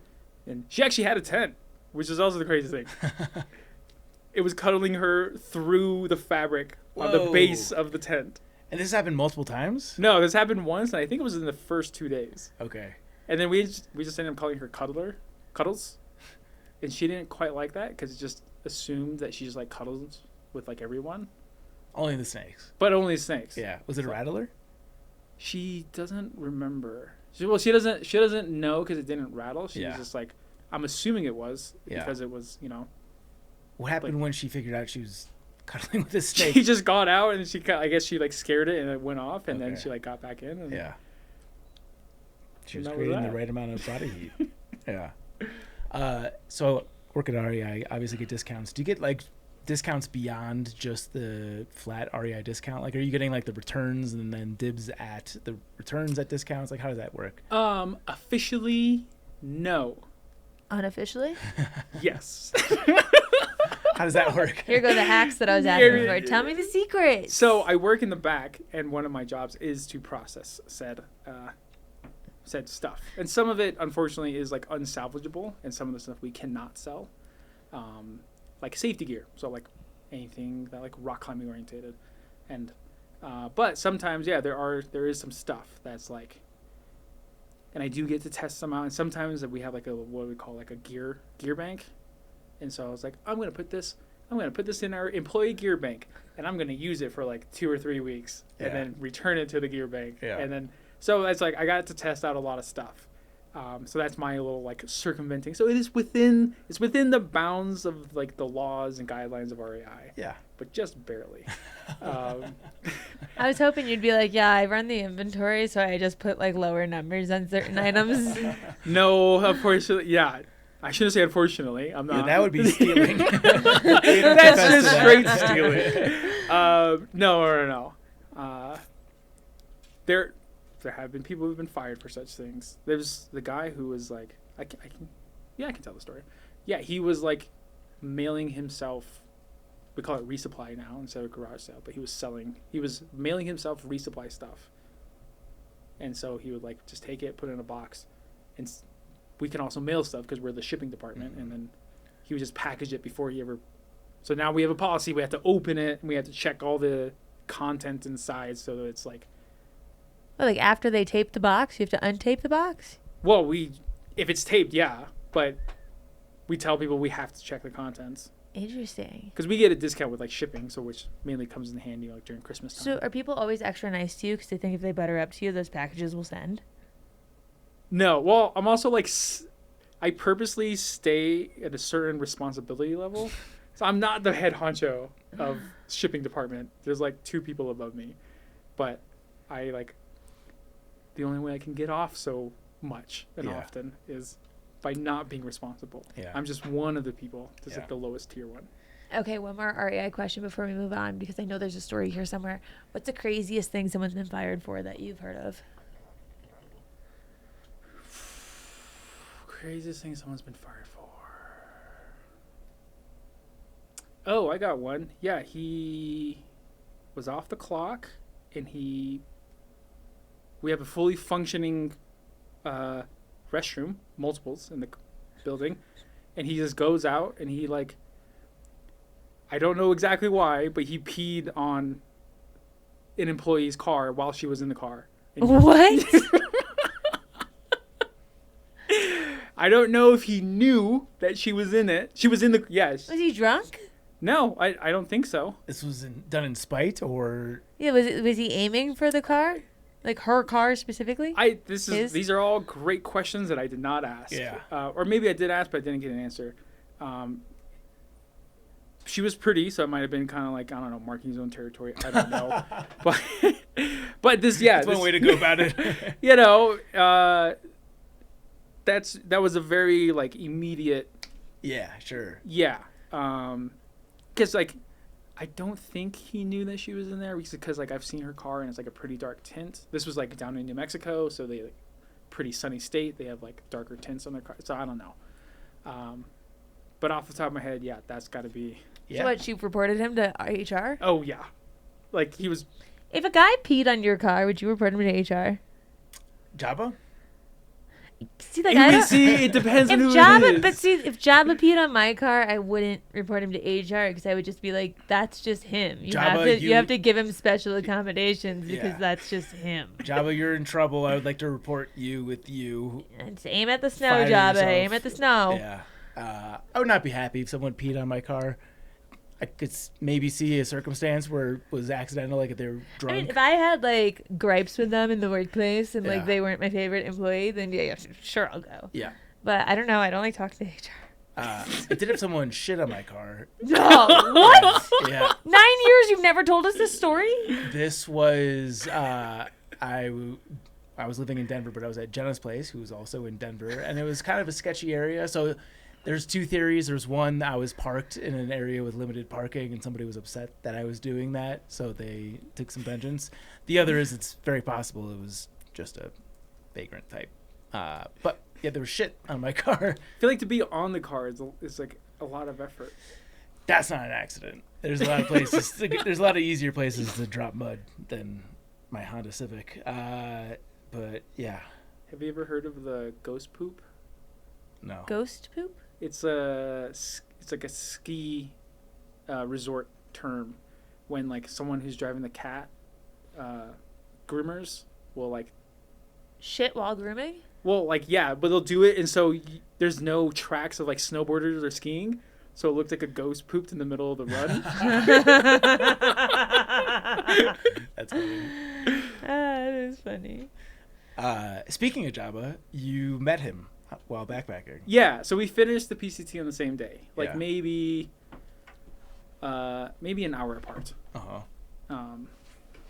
Definitely a character. It was good to see like a big, not like big guy, but he's like a He's girthy. Yeah. He's a girthy.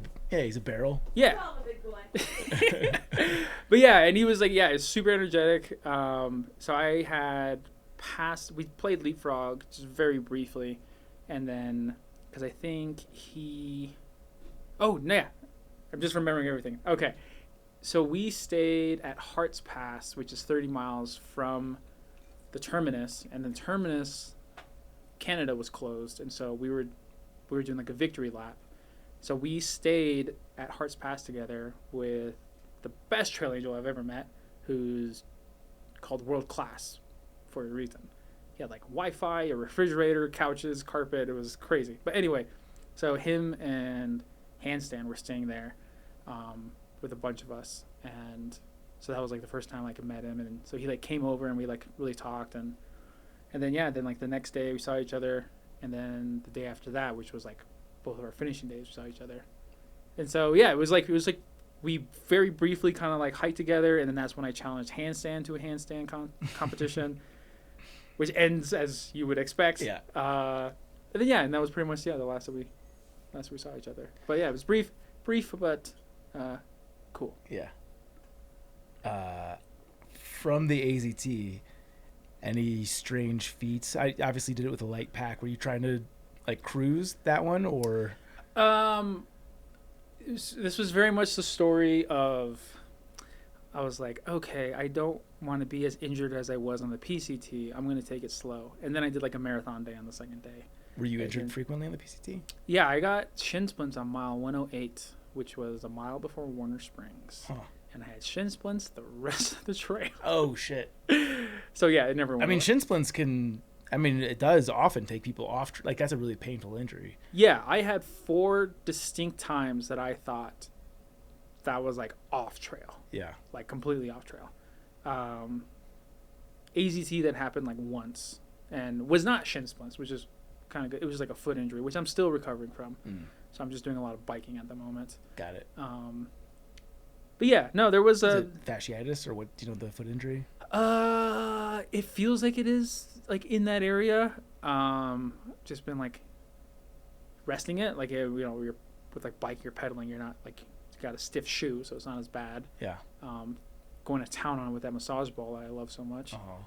But probably should go to the doctor instead of just me speculating. Yeah. But yeah, I mean, it's definitely feels better. I was able to do 400 miles with that foot injury, which is probably not a good thing. Imagine your foot didn't feel great by the end of the trail. No, it was pretty shit. Yeah. How you doing now? You know, it's weird. It does feel better, but I feel like it doesn't feel much better. Like I feel like if I was still hiking on the AZT, and it's very much like adrenaline and your body's just like pushing through. Sure. I'm sure it's getting better. It's one of those weird places, like I can imagine it just like sticking with me the rest of the summer. I can see it disappearing in like 2 days. Yeah. We have an episode with her name is Dr. Courtney Conley. She's like a foot and gait specialist. We talk a decent bit about plantar fasciitis, if memory serves. So, you know, if you want some free, medical advice, that could be a good one to check out. Yeah, that sucks about your foot.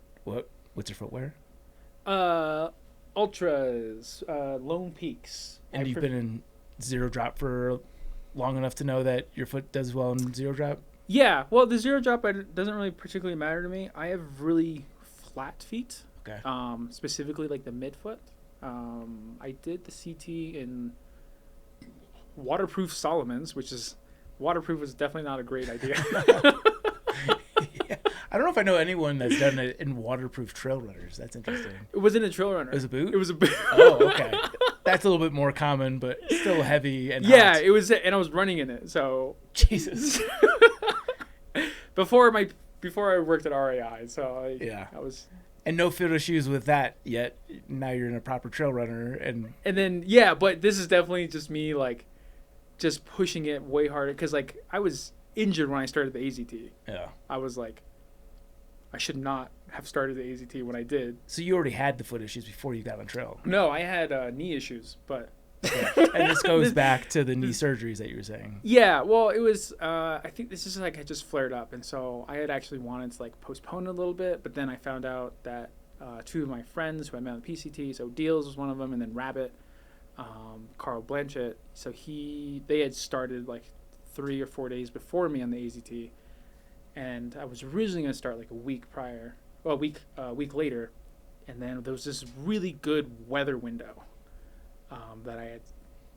that we all saw because it was like high 90s, low triple digits 3 or 4 weeks prior to us starting, and then this weather window came in and it was like high 60s, low 70s, and I was like, yeah, I would love to do the desert when it's like this. So I was like somewhat not forced, but like you took advantage of an opportunity. Yeah, because I was like, this is not going to get any better than this. Yeah. And so because of that, it's also like, how long is this weather window going to last? I don't know. I'm going to push miles. And then like both of my friends I was trying to catch up to, they're both like above 6'1". Yeah. So they're very fast. And so I was like, yeah. Can you recall from all your trails a scariest day on trail?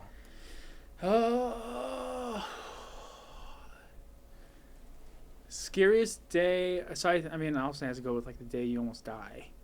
That'd be a good place to start. But it was more so like a scary moment. Yeah. Which was, so I got off trail at Mount Whitney on the PCT, and I went through Whitney Portal, and my shin splints were like just pretty terrible. I summited Mount Whitney probably at, I think like just a little after like 10 p.m. Should not have summited. Like I should have just gone over the pass and just kept going, and then the Far Out app only has so much information because like it has that information like past Guitar Lake to the junction, but then past that, east of it has nothing. So I was like, I don't have any information. Fun fact, there is a very scary like 30-meter section where it's like completely ice and snow, and there's railings, but those railings are bent over from like avalanches and landslides, so there's just like nothing. Wait, where are you talking about? This is the Whitney portal. Right. Yeah, I slept at Guitar Lake. I'm just thinking about going up Mount Whitney and railings, and I don't remember. Oh no, railings. this is past that. Okay. Because I was getting off trail. Got it. Because I was like, just my shin splints were just terrible, and this is one of those times that I was like, all right, this is it. I'm getting off trail, and then the whole point of us like starting so late was like, oh, we don't need ice axes or micro spikes or any snow gear. So none of us took any of that snow gear. So very ill prepared. And this section, there's like it's famously like 99 switchbacks Yeah. going up, and this is like the longest section of it. Unless you're going down. Yeah. Well, because from Guitar Lake, I thought that there were 99 switchbacks to get up to Whitney. Yeah. So I prepped mentally for that. No, it's from Whitney to Lone Pine is the 99 switchbacks. yeah, that's what I did. Yeah. Yeah. I'm just saying, from Guitar Lake to Whitney, I thought that was where the 99 Got were. it. It's Yeah. when you go down, you Yeah. get the 99. So I was doing that at somewhere around midnight, and then had no ice axe, no micro spikes, and then I got to the section that is completely ice and snow, and I got part of it on video because I had like a little shoulder camera, and then I had to do like this kind of faux ice climbing thing, because the safest part, which is the driest, was like the closest to the edge, and there's this wonderful little ledge that has little water droplets coming onto it, which during the day is fine, but at night freezes completely over, so all of the little tiny rocks and pebbles that are not covered in ice are still completely slick. Are you used to snow from your time in Pennsylvania? I mean, like snowmen and sleds, but not like I never did any like self-arresting or any of that. Like, Do you feel like you handled it better with your climbing background? the like semi ice climbing part I did with my trekking poles was like fine, but then I eventually there was like a little slide thing, and I had no choice but to go on that. And I was like, oh, this is fun, this is easy. But the slide just keeps going. Oh my god, yeah, you don't have trekking poles either. No, this on the PCT I did. Oh, okay. Yeah. And then, but the thing is, this little slide, eventually there is a switchback. And the slide just keeps going. Oh. So. Going off the side of it just, yeah, it goes. And like I said, This is the story for the 50-foot drop. Yeah. So I spent probably like 5 or 8 minutes, like looking at my watch, looking at the map, trying to find out if there's a way I was actually contemplating climbing down a cliff rather than doing this ice traverse / glissading on this ice. And so I just ended up choosing the ice instead. And then, yeah, and so I just like, I had to like throw my body into the side, and I got my trekking poles and just like rammed them in, and I stopped like 5 feet before going off the. Damn. Yeah. So you're going much faster than you were wanting or anticipated. Yeah, it started out fine, and then you're like, oh, I can like let up the speed a little bit, and then I should not have let up the speed, and I just like. Yeah. And you're with your group at this point? No, I'm by myself. Okay. I am. So they're continuing on. You're like, I'm done. Yeah, I was like, we're gonna have our last final hurrah in Bishop. I'll meet them there. Oh. And because they had all summited Whitney like that morning, because they all woke me up at like midnight, and my shin splints were so bad I was like, I can't do it. And then eventually I was like, okay, I gotta go up and over, which I should have done just during the day. My original plan actually was to sleep at the junction to Mount Whitney, and then at this point I transitioned to water bottles, and I had like one full water bottle and one that was like half full, and I got to the top of Whitney and I dropped one of them, and it hit the cap, and it completely. Smitty Werbenjagermanjensen, no. I know. So I mean, that's your cautionary tale about water bottles. So I only have half a liter, and I was like, okay, I can go back to Guitar Lake, which I know the route, or I can continue forward. And I was like, I'm so sick of this. I was like, I'm gonna continue forward.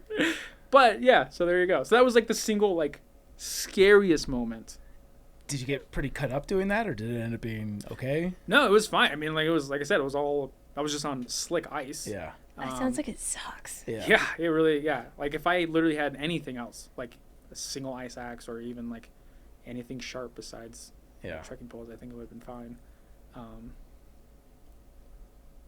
Actually, ironically, I do remember in that moment, I was like, oh, Alex Hannold did this mountaineering route without really knowing how to ski. I was like, how hard can it be?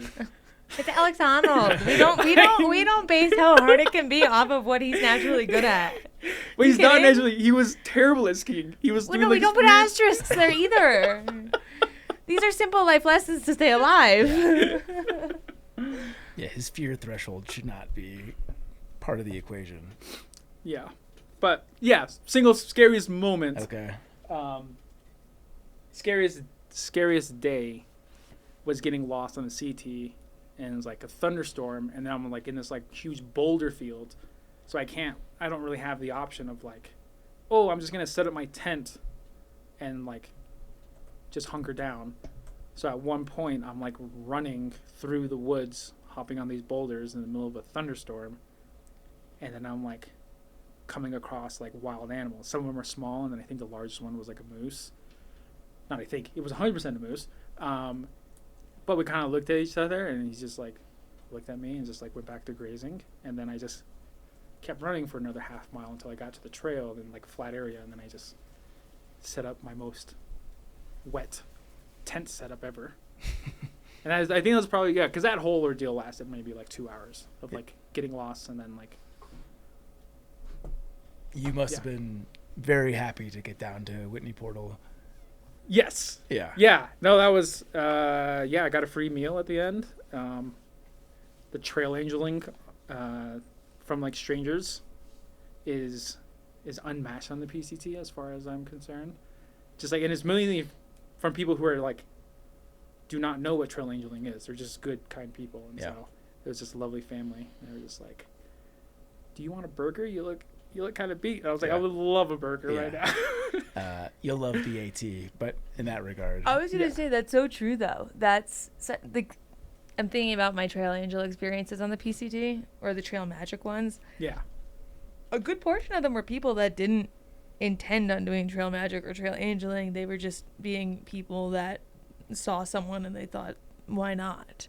Yeah. You know, versus the AT, like you're saying, you'll enjoy that. But those are people going, intending. Like, remember when we brought all those pizzas and then no one came and we were like, where's the people? And then they came and we just sat there salivating, wanting them to talk to us. Like, that's, like, I feel like a piece of meat sometimes when I walk up to Trail Magic because it's like, I need to entertain this person. Yep. But when you get like a hitch, like we had gotten a hitch at Scissors Crossing, and it was like a girl in high school and her brother in high school, and they were like, don't tell our parents we picked you up, they'd be pissed. And we're like, sick. Don't tell my parents. Yeah, I got their phone number right here. Yeah, you know. So yeah, that's it. I've never thought about that though, but there is a higher percentage of just people that are people doing Trail Angel shit along the PCT than, you know, other places. Also, I came across on the AZT, some lady like just, she gave me like 2 cookies and then she offered to give me like $40, and I was like, what? No, this is because I was like 2 days away, and I explained what I was doing because I was like doing a road crossing, and she's like, do you want like a she was like offering all this stuff, and I said no because I like had all my gear, and then she said, yeah, you want like do you want cash? And I was thinking like, you know, like a water cash. She's like, do you want cash for the end of your trip? And I was thinking like, oh, maybe that's like a slang term for like a shooter or something. Because I was just thinking of like water cash, liquid cash. Yes, give me cash. And I said, yeah, I'll take some cash. And then she's like, she goes over and her husband's right there, and she's like, oh, and she's like, do you think $20 would be good? $40? I was like, oh, cash. No. I don't need cash. Like, no, these cookies are great. Like, this is all I need. And like, I have technically all the gear that I need. Yeah. And she had like, she was like a local, and so she was just like, they just opened up the Grand Canyon, and so she had just like done like a small section of it with her husband. And that's the stuff that you love while through hiking. It's just like people's generosity is next level. Do you have a best piece of advice you'd offer to an aspiring through hiker? Go slower than you think. like really go slower than you think. Is that to soak it up, or is this from an injury prevention standpoint? This comes from an injury perspective, but I do wish this kind of goes into like I guess my second piece of advice, which is like embrace your regrets. Ooh, I like that. That's a new one. Yeah, it's like I always hate being like, you know, people are like, oh, I have no regrets. And I fucking hate those people. It's like you've never reflected. Yeah, like I get everything led us to where we are today, but you've Yes. never like wish you could even fine tune anything. Yeah, I have so many You're regrets that on the perfect in PCT. every area. Of like, oh my god, I could get so heated on this. I don't have no regrets. Like okay. Yeah, and I know someone on Oh, trail. to do life so flawlessly. But I know someone on trail who was consistently telling me like she wasn't like having a great time on trail. And then after the whole thing ended, she's like, I wouldn't change a thing. I was like, I know for a fact that's a lie. But, you know, but you also shouldn't like wallow in it. Like there's a very healthy like middle ground that, you know, I think everyone does it. They're not as like vocal about it. Sure. Yeah, like I got my shin splints because I pushed too hard with a heavy pack. That's 100% like a very hard regret. But it led to all these kind of weird stories and experiences. So it's like, it is a mixed bag. But to have there's no such thing as a perfect thru hike. I have a question. Your first advice of the advices of the go slower than you think you need to. Have you taken that advice yet? No. Good. It's definitely a very much Good. Do as I say and not as I do. Yeah. But it's because I've experienced it like through. Do you plan to take that advice? Yeah. I have a few hikes. Yes, so I'm planning on doing the TRT with some friends of mine, and we are planning to do a very easy between like 20 and 25 miles a day.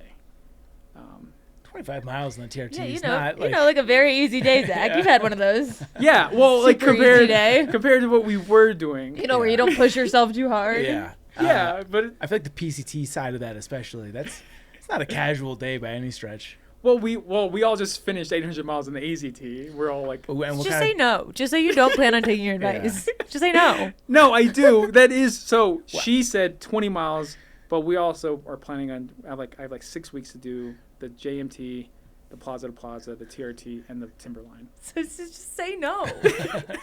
But Say it. I might just like not You're include not one going of to. them. You're gonna go fast. Just say no. Well, we'll just see what the foot injury. You're such a liar.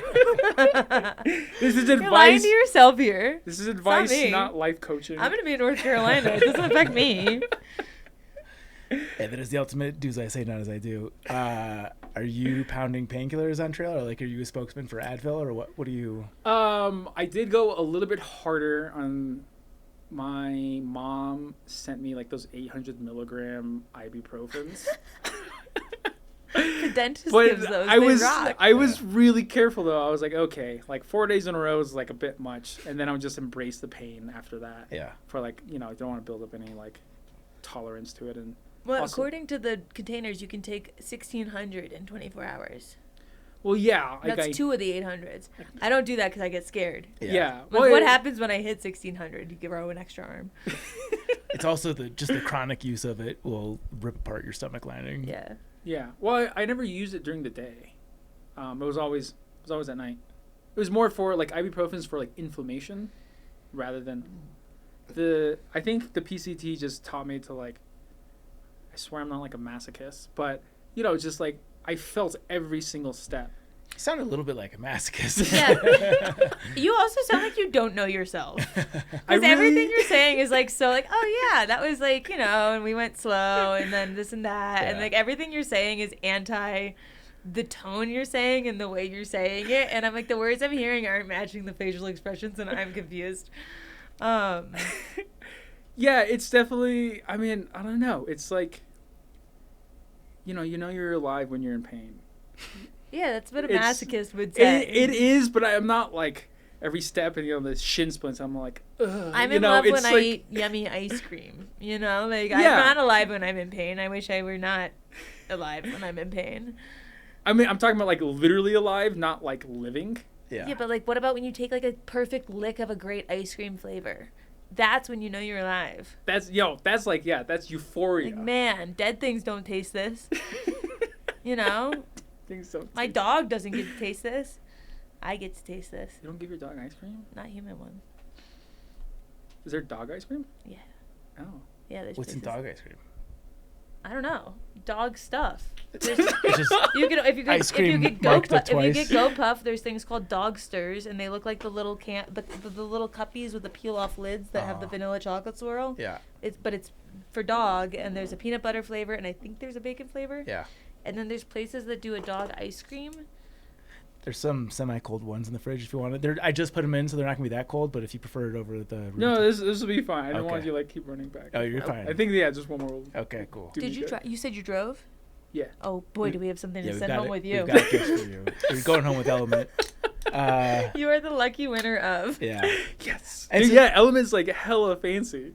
Well, Yeah, well, This you is a know who's perfect about to be hella opportunity fancy. to do the Stay Salty question presented by Element. Use our URL drinklmnt.com/trek for a free sample pack with your order. Do you have a hottest take in the world of backpacking or outdoors at large?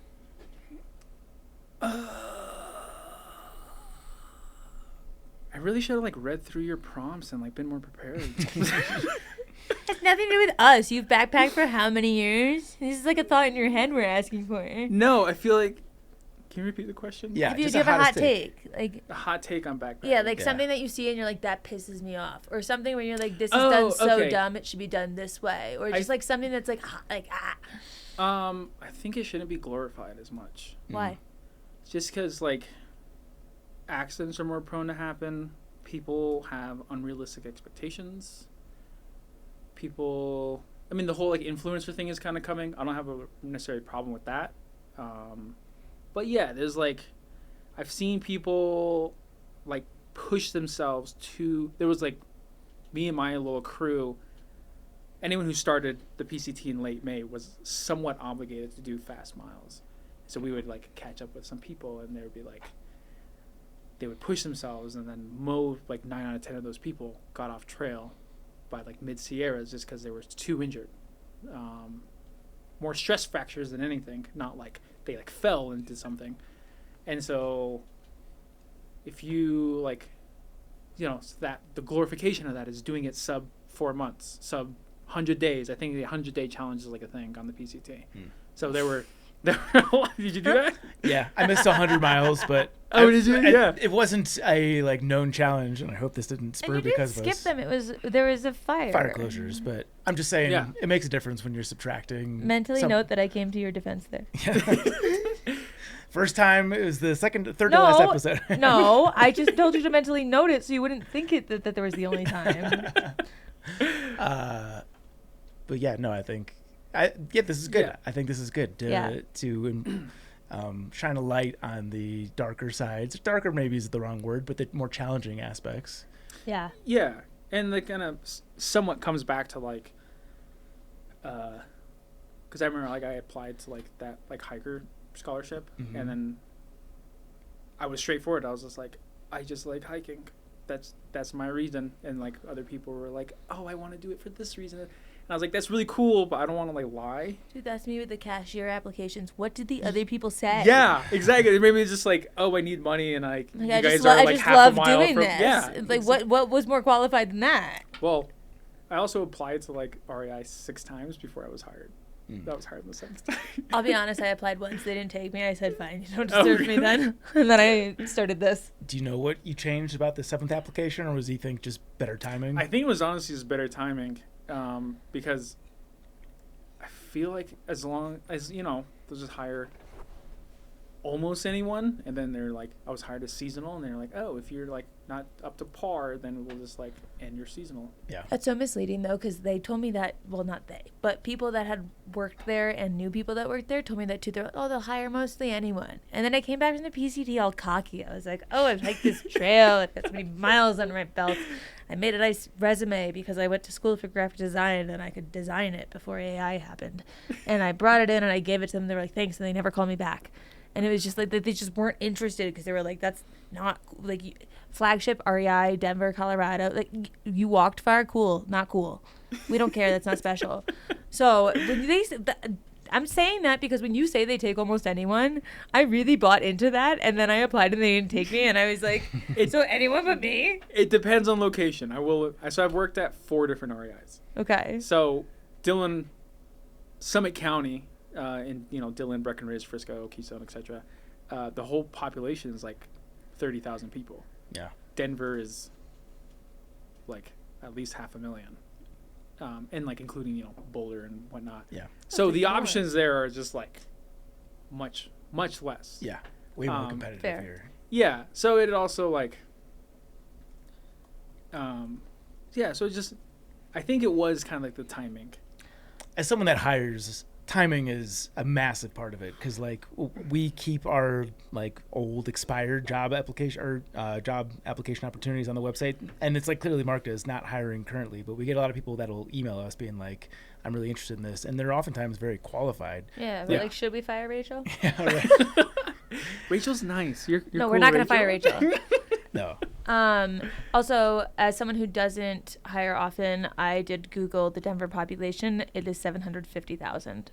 Technically 746, 590, but Is that Denver 750. proper or metro included? The population of the city and county of Denver. Okay. Yeah. So I'd say not that's including, proper. you're not in the count. I'm not. No, I'm Jeffco, baby. Yeah. So, well, that's why the median age is 35.3 is because you're not in the count. That's true. I would be dragging it up Yeah, you're significantly. fucking up our median age. Well, Jeremy, is there anything else you want to share with our listeners before we put a bow on this? Just get out there and have fun. Doesn't have to be backpacking.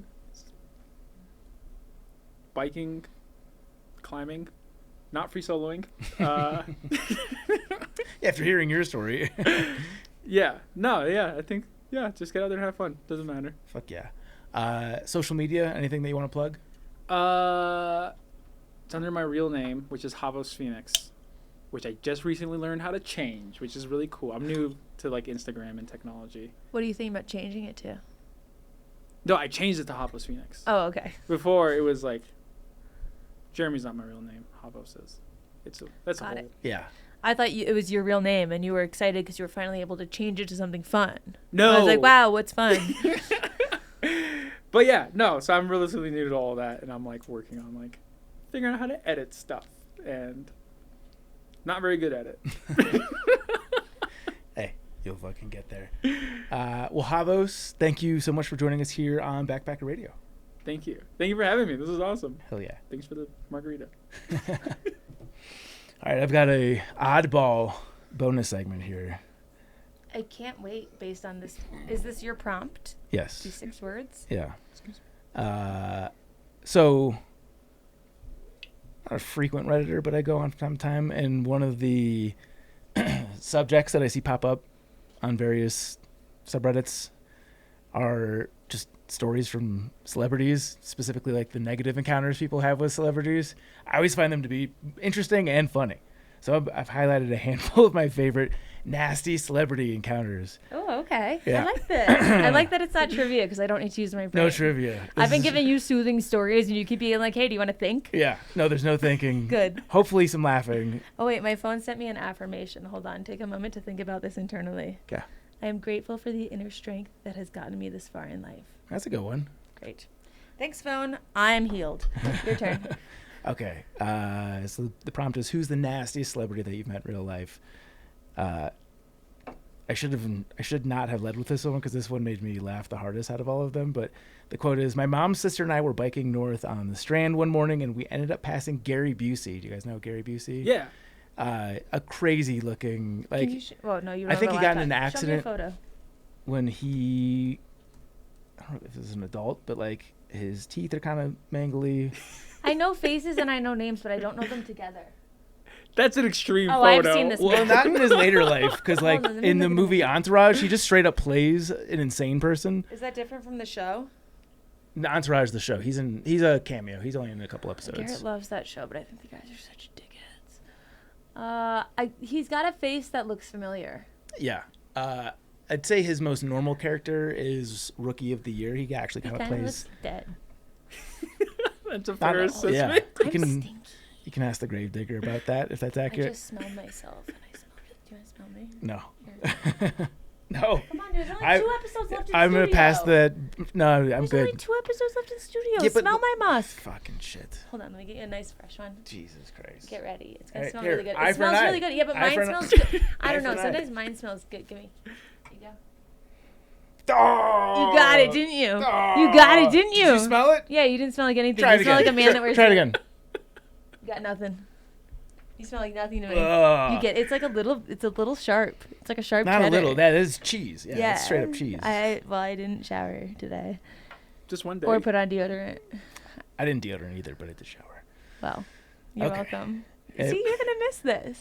Aren't you gonna miss this? Tell me. Not that specific Tell moment. me. Yeah. This is the one more time this is the segment, so I'm gonna really fuck around for a bit. Yep. But one more time after this, and you'll never see me in this room consistently again.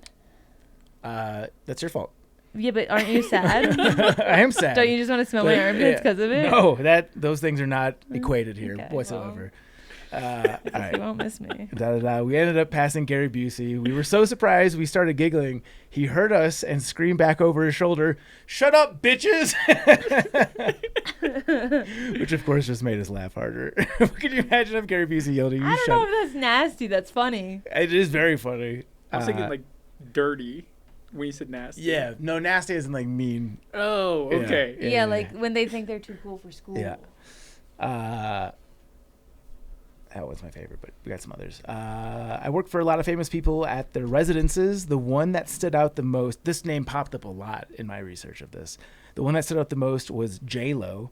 I've worked for people who could buy her entire life 10 times over, that were more genuine and a pleasure to work for. And then there's a comment underneath that one. She's actually the reason I'm alive. My parents met doing work for her and bonded over their mutual hatred of her. Wow. This one is worked. I'll start reading the names. This is from Viking Rodeo 9. Worked at a high-end hotel for a few years, 10 plus years ago. Met a ton of famous people from different industries. Most of them are surprisingly nice. Sterling K. Brown, Hilary Duff, Steve Carell, Eva Longoria, Matt LeBlanc, and Michael Pena stood out as being super cool and kind. The absolute worst, Tiger Woods. Ugh. The guy might be the most condescending prick I've ever met in my life. I'm not even a golf fan, but that drunk ass can eat my fuck. I'm jealous they saw Hilary Duff. I'm going to see her in Charlotte when she does her concert thing. Oh, yeah. She's I coming just- to Red Rocks, I think. That's BC. Yeah. No, that's A. No, that's A. AD. Shit, no, that doesn't work. BC is before Chance. So Yeah. that's we use the term AC. BC when we talk, like when me and Garrett ACBC. talk, or me Yeah. and Garrett's friends, because they're all from like college. Anytime we talk about something that's before when I was in the relationship with him, BC. we call it BC. Yeah. So it's before Chance. Right, of course. But AD doesn't work. AC. Anywho, ACBC. I got my first pair of Crocs. They are the ugliest fucking wedges, but they are this like You're leaning guava. into your soon-to-be pink- mom life. No, I'm trying to dress like the little Lizzie McGuire emoticon girl that like would pop in like the little bubbles with like 2D drawing. You're talking. I'm kid gonna look stuff great. right now. Anyway, Yeah. I'm jealous. I of know what Hilary you're talking Duff. about. Thank you. We get each other's references. Yeah. See, we knew it, Smitty. This is from Dr. Soretooth, who was the rudest famous person you met. Katherine Heigl tried to get me fired for sending her to the wrong floor when the information she gave me was incorrect. Luckily, my manager just laughed in her face. She called corporate and tried to get him fired, too. Shut up. Yeah. We should say that this is all hearsay. Alleged. Yeah, this is Alleged. These are not. We are true not accounts. doctors or lawyers or CPA. We have actually no qualifications. I went to school for graphic design. So if you have a question that pertains to that, I could give you a semi-educated but out of practice answer. Other than that, not qualified. Yeah, this is all unverified, but still funny. What was your worst experience meeting a celebrity? This is from Bill Ba Papa. I sat beside a news anchor for my city on a cross-country flight. I don't remember his name, but I recognize him from the news. I didn't say anything to him, but the entire flight he complained about everything. Why the fuck am I stuck back here? He was asking someone he was flying with who was on the other aisle seat about 3 rows up. They had a conversation. It was wonderful. Can you move me up to first/business class? Why not? Don't you know who I am? Can't you ask one of them to move? Hey, why is that guy getting a meal and I have to pay? What do you mean he prepaid? Hey, why didn't you buy me a fucking sandwich? What good are you? I kind of love this guy. Why the fuck am I here? You picked your seat? Yeah. Also, just the hubris of a local news person is very funny. Oh, it's a local. It's not even like a national. No. Nope. Those are all the ones I had flagged for this. Okay, well, I've got 2. Oh, no, that's not the sound I want. Hold on. Let me try to figure out how to make this sound. Give me your sound. I do have 2 to show you. I do have an in-person one that I can vouch is a real story. Yeah, tell me an in-person one. So I'm from Woodstock, Illinois, and the movie Groundhog Day was famously filmed in Woodstock, Illinois, my hometown. And Bill Murray was a very like out and about, like he would be at the restaurants. He did not hide. And we were out at a restaurant one night, and he was sitting across the bar, and everyone's starstruck. And my family talks me into go saying hi. I've got to be. God, what year did Groundhog Day come out? I thought Bill Murray lived in New Jersey. He's filming Groundhog Day. Yeah, he's filming. Okay. Yeah. Well, the reason I know that is because my coworker at a bar I worked at in Nyack, New York, lived in Jersey in the same cul-de-sac as Bill Murray and lived across the street from his house. And he had me drive him home one night, and he had me stop in front of Bill Murray's house to show me that it was his neighbor. Oh. So a totally random kind of alignment where I'm sitting here listening to this being like, but I thought Bill Murray lived in Jersey. Yeah. As someone who knows specifically which house this is. While filming Groundhog Day, he was in Woodstock, Illinois. But so it came out in 93, probably filmed it in 92 or 91. So I'm 6 or 7. And I asked him for an autograph on a cocktail napkin. And he just starts signing. He goes, "Didn't your mother teach you how to say please?" And that was it. That's so funny. Knowing who Bill Murray is, I think that is funny.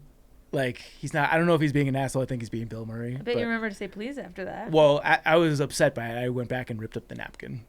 Okay, but I bet you remember to say please after that. I mean, I'm a polite person. I don't think Bill Murray taught me manners, but at the How age old of were you? 6, probably. Yeah. So at 6, you think that you were so polite that Bill Murray couldn't teach a you nervous anything? 6 year. Yeah, Bill Murray's not teaching me shit. No. I bet you didn't go in nervous. I bet you went in looking like a cocky little 6-year-old? 6-year-old shit. Do you know what a 6-year-old is? A Yeah, 6-year-old but is it's you as a 6-year-old. is a kindergartner or first grader. You would have gone in kicking sand. Anywho, I don't know. I have some Robin Williams, an absolute delight. I want the nasties. My dad was a video engineer, so I've got. We've talked about those. I want the nasties. Yeah, he was nice.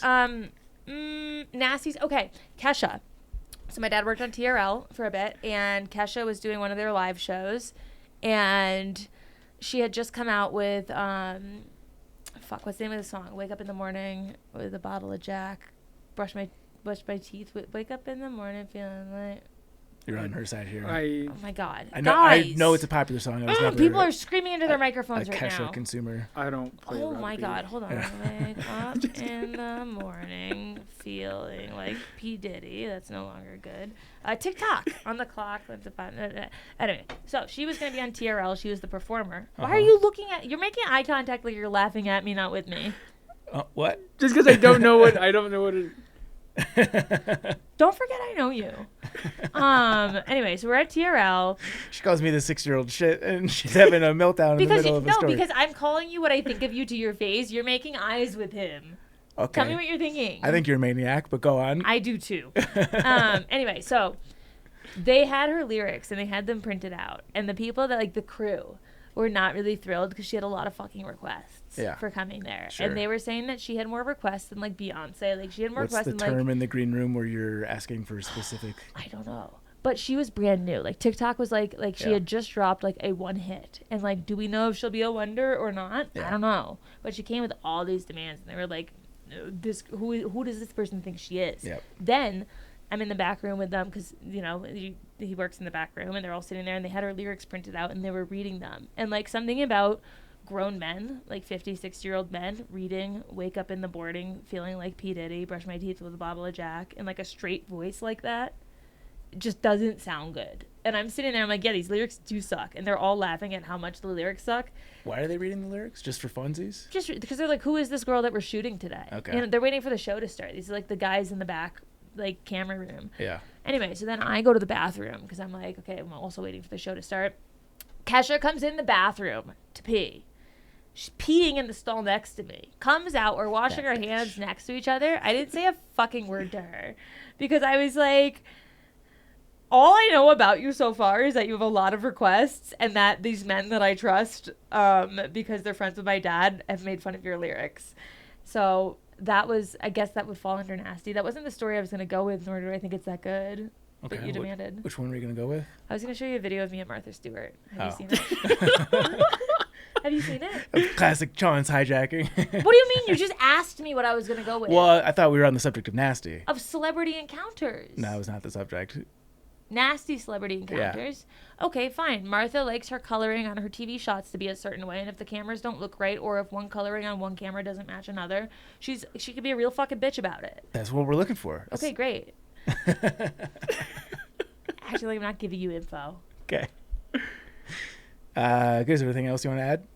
No, it's your segment. It was. I didn't hijack this. Don't make me feel weird for talking on my second to last day in studio. I'm going to talk as much as I want. Okay, to the regular segments. That was normal. I'd say normal. I interacted with your segment. And I just listened. Chance, we're having fun here. We're going to do the classic thing where we are having fun. We are having fun. Not having fun. We are having fun. Wait, why? Because this was picked up recently, published via the PCTA article, but... This isn't on my truck propaganda. We're above that. Bill Jensen, who's a name... Oh, no. Yeah. Oh, I remember when you sent this. No, I didn't. Oh. Yeah. For those who listen through to the end of the episode, Bill Jensen's a name that's familiar because he's one of our longtime Bob Peoples Award winner supporters. It was him? Yep. So you probably know where I'm going with this, but sad news is take a moment to honor Bill Jensen, a longtime Patreon supporter of Backpacker Radio who passed away recently from a heart attack while hiking on the CDT in New Mexico. That's so sad. I heard about this. Yeah. Bill Jensen and Brad from 13 Adventures. Brad and Blair from 13 Adventures. That's the clip where they're together. Yep.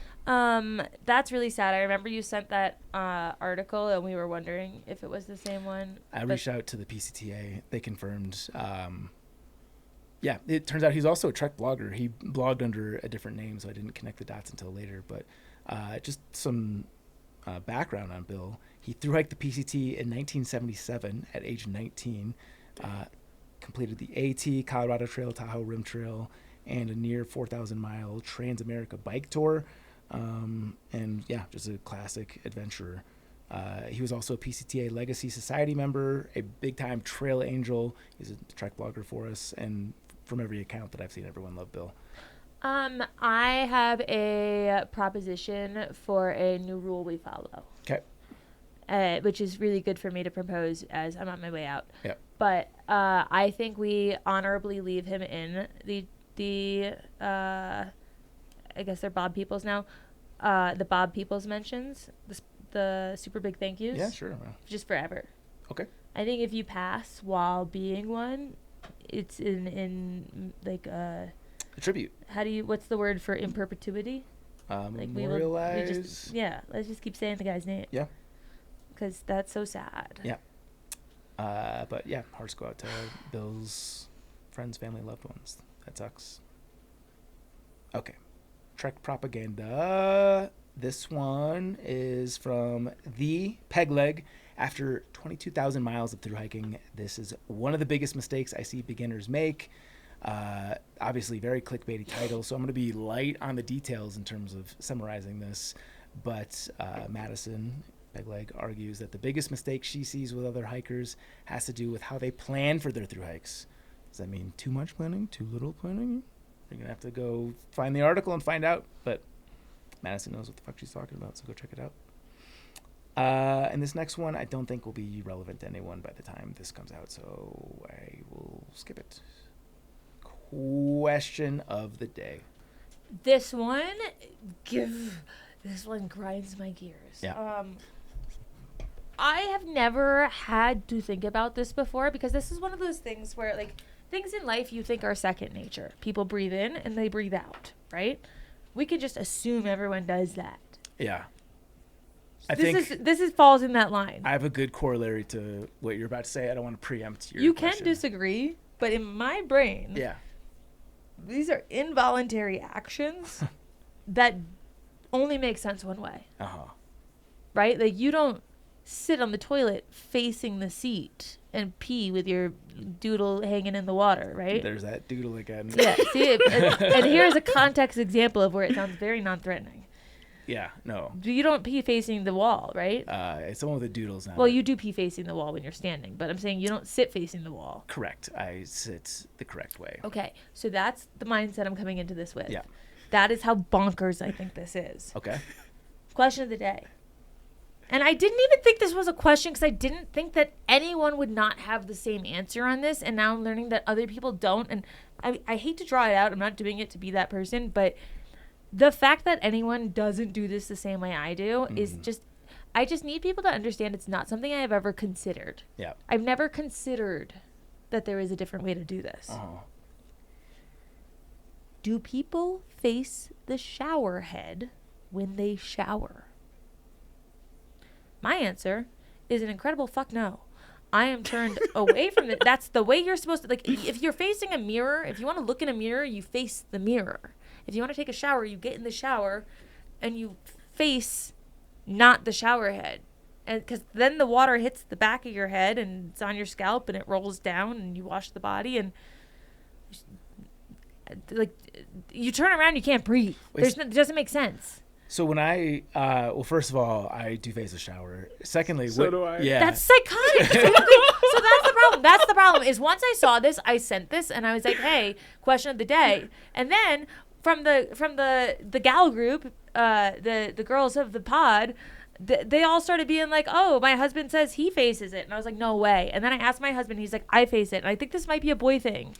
It's possible. It's a shorter hair thing. I thought everyone faced the shower when like they're doing their non-shampoo activities, but when you're not shampooing, you're also not facing the shower head. You ever take a water gun and shoot yourself in the face with it? Yes. First of all, You haven't? No. I think it's a boy thing. Multiple times? Every time? Not every time. That's what facing the shower head would feel like to me. well, it depends on the shower pressure. Sometimes it's hitting my chest instead of my face. You're so tall. You rise above the stream. You can adjust the shower head. You can point it straight down if you want to. Yeah, but then you're cold. Well, I think that's part of the reason why I like to face the shower head is it hits like directly at my heart. I feel You like face the shower head and aim it to not even hit you in the head? when I'm rinsing my hair, I've obviously rinsed my face and my head, yeah. But I'm still looking at the shower head, yeah. Every time you shower, you move it to adjust it to whether you're washing your face or your bod. I have never actually thought about it. I probably do, yeah. I'm sure I'm adjusting the shower head all the time. If the shower, I should also preface, I've got a small shower, so I can't, if the shower is pointing in the middle, I can't stand far enough back to avoid the waters. See, I'm of the mindset where it's like my car side view mirrors, where I'm like, when I adjust these to be right for my height, don't fucking touch them. I've never considered taking a shower and adjusting the head, not once, but maybe even multiple times per session. My shower is probably about 2/3 of the size of this table, maybe smaller. It's tiny. It's a tiny shower. So We don't have a big house. the house is adequately My sized. bathroom has no window. I'm telling you, my shower is probably just the same size. Yeah, and you don't adjust the shower head. That's crazier to me. I can't even reach it. Well, that's the different. Yeah. But okay, 5'8". But no, I adjust it so it's. But you face it too. I face it, but then when I need to do the head thing, you duck into it, or maybe you like. So you guys aren't getting blasted in the face. You're adjusting it to hit you in the chest. I'll get blasted in the face all the time. Clip it. Did you say it so it could be clipped, or did you mean it? In the middle of it, I knew what it was going to come out as, and I kept So it you going. didn't mean it. I still mean it. I get Would you blasted in the face no, nonstop. genuinely, would you stand in front of a shower head and let it just fucking spray you in the face? Yeah, Because definitely. I don't face the shower, and I have. Maybe you're the cat. Well, listen, this is like I think if like a psychiatrist were to dig into it, it might be a sensory issue, but I don't like water in my face. And so I have a dry washcloth over the shower door, and when I shower, when it's time to get my hair wet, the washcloth goes over my face, and I cup it around my forehead so that it stops like the water from flowing down my face. And Yeah. like everything's still wet and warm and shit, but it's like a sauna under there. And then when I'm done getting my hair wet, I come out and I move my washcloth. What do you do when because you put makeup on? How do you rinse the makeup off your With the face? washcloth. Okay. But I just the don't wet like washcloth is still. right, but it's controlled wetness. A streaming water down my face. Controlled wet. I really don't like it. Yeah. I use makeup wipes, like Uh-huh. makeup remover wipes, Uh-huh. and then when I'm in the shower, I'll use like my little rice wash and my little face moisturizer and my scrub and all those things. It's like when you wash your face at night, you're not just like splashing water into Fuck your. no, I'm not. No, I thought the Neutrogena commercials were just like a gross Oh, over yeah. exaggeration. Even my wife does that, so I think She does it? I can't speak for. I don't know her shower facing. I mean, She gets I've the showered whole bathroom wet with water because she's acting like a bird in a bird bath every time she washes her face. No, she goes up to the sink and splashes. No she way. leans over the sink and No splashes. fucking way. Yeah, I She think does that? I think most normal people do that, John. No. Yeah. No. No. Yeah. I would rather eat rocks than splash water in my own face. You are a No. cat. You are certified cat. What I'll do is I'll do my washcloth and I'll get my hair wet. I'll do this with the washcloth. I'll get my hair wet. I'll put the shampoo in. I'll come out of the water to put the shampoo in. So I put my washcloth down. I put my washcloth back on. I go back and then I wash the shampoo out with my washcloth on. And then my face is already kind of damp because I've got the steam of the washcloth and the shower vibe going. So then I'll come back out. I'll put on my face wash. And then I'll go back in with my washcloth. And then this time, instead of just holding it at the forehead, I'll kind of push down and go like that a little bit. Yeah, that's totally the normal way That's that a everyone lot. does it. That's I wash my face just in the shower. Yeah. But Yeah. I'm saying like sometimes if I shower in the morning and then like I have a active day, I'm just gonna go to the sink to wash my face. Here's the thing. I feel like I've discredited myself a bit by giving so much info. I should backtrack and say I am not the only one that will not face the shower when I shower. And it is not just because the washcloth thing or whatever sensory issues are happening. A million other people in this like Reddit topic or wherever I found it were like, that's insane. I would never face the shower while I wash. My assumption reading this question was talking specifically about like rinsing your hair. Fuck no. Just in would you ever do you look the sun in the eyes? No. Yeah, because getting Yeah. water in your face and having UVs burn your retinas is the same thing. What temperature do you keep your water at? The same temperature that's hitting the rest of my body. I don't know why I'd be. Hot as fuck? Hot as It's fuck not, water like, hitting not you in getting the third eyeballs degree. at like shooting. You close your eyes. Do you not have good water pressure? Water pressure, good water pressure, just pounding at your eyeballs at hot temperature is the same. Yeah, but were you compared to looking at the sun? So if You I'm made looking that at the sun, comparison. I compared to looking at the sun, you said it was less bad. Yeah, it's definitely less bad. Looking at the sun's less bad? No, facing the shower is definitely Yeah, less but the bad. sun doesn't hit you with pressure. It will make you go blind. One could argue pressurized water impact to your eyeballs continuously could also maybe eventually lead to that. I want that sentence clipped. Listen, I hear you. The only thing that I'm really upset about with this is that I won't be here to get the mailbags where people write in and they're like, "Oh, Chance, Yeah. you were so smart and beautiful and right in that answer, and you should know that." And I'm not gonna hear it because I won't be here to read it. Yeah. Well, you'll still see the comments. There's going to be people that agree with you. The people that agreed with you about granola not being cereal, they just like to. They agree with you. That's what they do. That's common sense. Yeah. No. Wait, you said granola is not cereal? No. It's not fucking cereal. It's a granola. If you had milk. What? If you add milk to a bowl of Oreos, is it cereal? They make that. No, I know. I'm not talking about Oreos. I'm talking about if you add milk to a bowl of Oreos, is that cereal? Yes, within the realm in my head. And you? I'd say the rebuttal is that it's in the cereal aisle and the definition calls it a cereal. But, I mean, who's to mince these words? What difference does it make? It doesn't matter. It matters to me because you wouldn't call guacamole a mashed potato. It's every week. I don't, It's every week. I don't understand No, it's that not. one. I asked Garrett if he thought guacamole was just an avocado mashed potato, and he said no. It's not. What do you mean? It's an avocado mashed like a potato. I used to work at Chili's, and Oh my then God. we used to do a tableside guac, Yeah. which was super annoying. And we had like 7 different things we had to add into it. Yeah. Yeah. It's not just mashed. You got to get the cilantro, the onion, some You don't just mash a jalapeno, maybe potato. some You put some tomatoes. garlic in it, some butter, That some is salt, some pepper. There are equal ingredients in both. Thank So you. are all Chives. So are all mashed foods just mashed potatoes? That's what I was asking.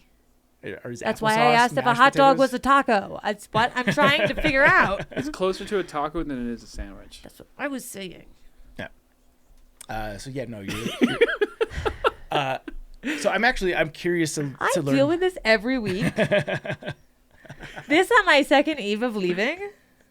It was funny that Is this where you snap? You jumped from proving yours granola not being cereal right by saying that guacamole is in fact just mashed potatoes.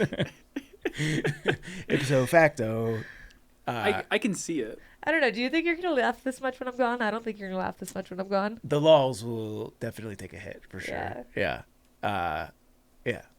It might make sense at times, but less lols. Lols. No, we're gonna miss you, Chance. I wonder if you'll ever text me.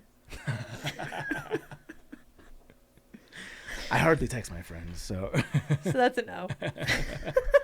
we'll see. We'll All right, see. Triple Crown up. Before we move on from this one, I am really intrigued to see people's comments because maybe you are. I am right. It's not about right or wrong. I'd What say are in you gonna some say after you are? like some significant minority, I think would be the best grouping I could give it, because I do imagine there's a lot of people that face away from the shower head when they're rinsing their You hair. cannot think more people face the shower head than away. I'm willing to bet on that. I would Shut think so, up. How too. much? $50? How do we measure this? Should we take a poll? That's a great question. Oh, before we air it. How do we get on a channel that's not biased? Call James. I mean, we could just put it on Backpacker Radio's Instagram, Yes. but Okay. let someone impartial do the question framing, because you're No, gonna I'm be going like, to say, do you face the shower head or away from the shower head when you shower? And then face it and not face it are going to be the only two options. So you're not even going to do like a mix? Because I usually do a mix, but most of it is facing. No, I think that would gray it up, because who would win out of the two of us for a No, mix? that's true. You know? We don't get any technicalities. how about adding like for a majority of the shower? Okay. I'm going to put your face as the background. No, because we need the poll. Okay, great. And then the poll is actually a sticker that goes on top of it. Poll. What do you face the shower head or away from the shower? Fuck, it's too long. Select all backspace. Hold on. Regular text. Do you face the shower head or away from the shower when you take a shower? Parentheses for the majority. Parentheses. And then I'll put a background so it's easy to read, and I'll make the text smaller, and I will hit post. What's our time constraint? When do you want to end this? Just let it run the full 24 hours. Okay. Face shower head. Don't face shower head. All right, I'll start to introduce the subject while Yeah. Chance finishes the posting. You This guys is are so freaking the wrong. Triple Crown. Watch it be like 95% to 1. That's gonna be where I that's where I join the Mars mission. I'm like, you know what? A one-way trip sounds good. Take me out of here. Yeah. I've thought about that. Triple crown of things you can easily live without, but nonetheless should be free for everyone. Apparently this was a suggestion from another Bob People's Award winner, Haley Buckingham. Palace. And her suggestion was really good ambient noise, sounds for sleeping. Should be free on every phone and all the things. Okay, I want to put an asterisk on this one, because I don't want us to seem like a-holes, but I don't want us to seem like we also haven't thought, or that we lack thought. We're doing this in a very fun way, and not like we're not talking about drinking water for everyone. Yeah, Or I like mean, peace. even if there's These are all things that you could easily leave without, but should be free for everyone. Well, I don't know if you could I easily think- live without them. Yeah, I was but- gonna say without clean drinking water, you're not easily living without. Right, but all I'm saying is we're not skipping the obvious because Right. we have no souls. We're skipping the obvious because that would make a terrible segment and be really depressing. Yeah. So bear with us. We know that there are things that could be great here. We're gonna go with more chachi ones. Yeah. Like, I did have the passing thought of like education and like technically you can survive. You don't need education to have a heartbeat, but as a thriving society, it's not a good way to live. It was a thought of mine that led me to that thought. Yeah. Because I had a thought, then it was like, oh, if you think about this one step further, oh, okay, wait, we're there. Oh, that would probably be the better answer. Now I'm an asshole because I didn't Yeah. pick that. So Got to give the education, healthcare, those are Yes. things that we would love everyone to have them and have, if I were in power, they would. Yeah. And I would also like very quickly get taken out of power because I don't think I would do well with the responsibility. I could see you abusing power. I wouldn't abuse it. I think the word abusing comes with a knowledge of. Well, I could see you like mandating time limits on toilets for guys, something like that. Oh my God, that was the funniest Instagram we posted. I checked the comments for a quick second and immediately laughed because everyone was like, "Oh, she's horrible." If you guys that are was not, the one if you comment guys section. are not in healthy relationships with your marital partner where you can do weird shit like that because it's fucking funny, then like I'm sorry. I don't know. I'm not like there's no way I'm gonna defend that, but whoever gets upset about that. I looked at the comments for a second and I laughed and I was like, you guys don't know what having fun means. Yeah. It was a goof. No, but when you say, fuck, what was the word you just used? What was the word you just used? Which one? I don't know. What was the remember either. context? Okay. Literally exactly what you just said. You said something, and I was going to say that gives abusing your power. Yes, abusing. Yeah. When you're abusing power, Mm-hmm. you know of the power you have, Mm-hmm. and then you take advantage of it. Mm-hmm. I'm saying people don't know the power, so they can't abuse it because they don't know it. Right? Oh, let's go to the Triple Crown now. Okay. You want to start? Sure. Mine is warm towels. Mm. For example, I went through, here we go, clip this for an Instagram. I went through a phase of gift giving with Garrett where I got him Christmas gifts each year that were also beneficial to me. Sue me. He was my boyfriend at the time. I didn't know if it would last. I just wanted a nice life. And so one year I got him a towel warmer. And this is the guy that had a very nice bathtub. Be funny if you got him like a dildo or something. No. Actually, funny story about that. I'll get to that next. Not about Garrett, but so I got him a towel warmer because he had a really nice bathtub. And when he would go out with like boys, like the boys' nights or whatever, my apartment sucked. So I'd be like, "Oh, do you want me to drive you guys there? Would you like me to pick you up after?" And he'd be like, "Really? You're gonna DDS both ways?" I'm like, "Yeah, I'll just wait at your house while you're there and like sit in the bathtub." Yeah, there you go. And I'd sit there until he was done. Towel warmer, incredible, Yeah. incredible. Coming out of the shower to have a warm towel to wrap around you, and then you feel like a little warm burrito that just came out of the oven. Everyone should be able to experience that feeling. Yeah, Everyone. that's a good one. And if you currently are not experiencing that feeling,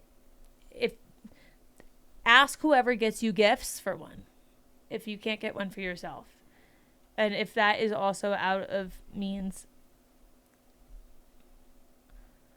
That's why I put it as mine. I really think you should be able to have one. And Yeah. I'm sorry. Yeah, that's a Warm good one. towels are really good.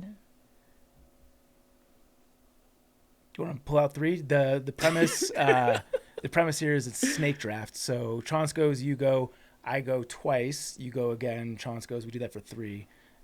So if you've got something that you think is like this is great, it's not essential to life, but everyone should have this, feel free. Liquid flavoring. Ooh, Element. Shout out Ooh. Element. Shout out to Element, Fuck yeah. especially when it's hot out. Yeah. Well, if you're a guest on Backpacker Radio, you do get it for free. So we just need to cycle. You don't even know how much. You just get to cycle all 7 billion of you through here, and we'll get you nice and hydrated. All 7 billion People. that are on Backpacker Radio. No, Earth. Zach's going to be running this show past the grave. It'll be like Lily. Never mind. Nothing. There'll be a couple people that get that. Lily who? Is that her name? Never mind. Triple crown of things. I'm going to go with, I so rarely do this nowadays, but I fucking love it. And I feel like everyone should. Just one annual massage.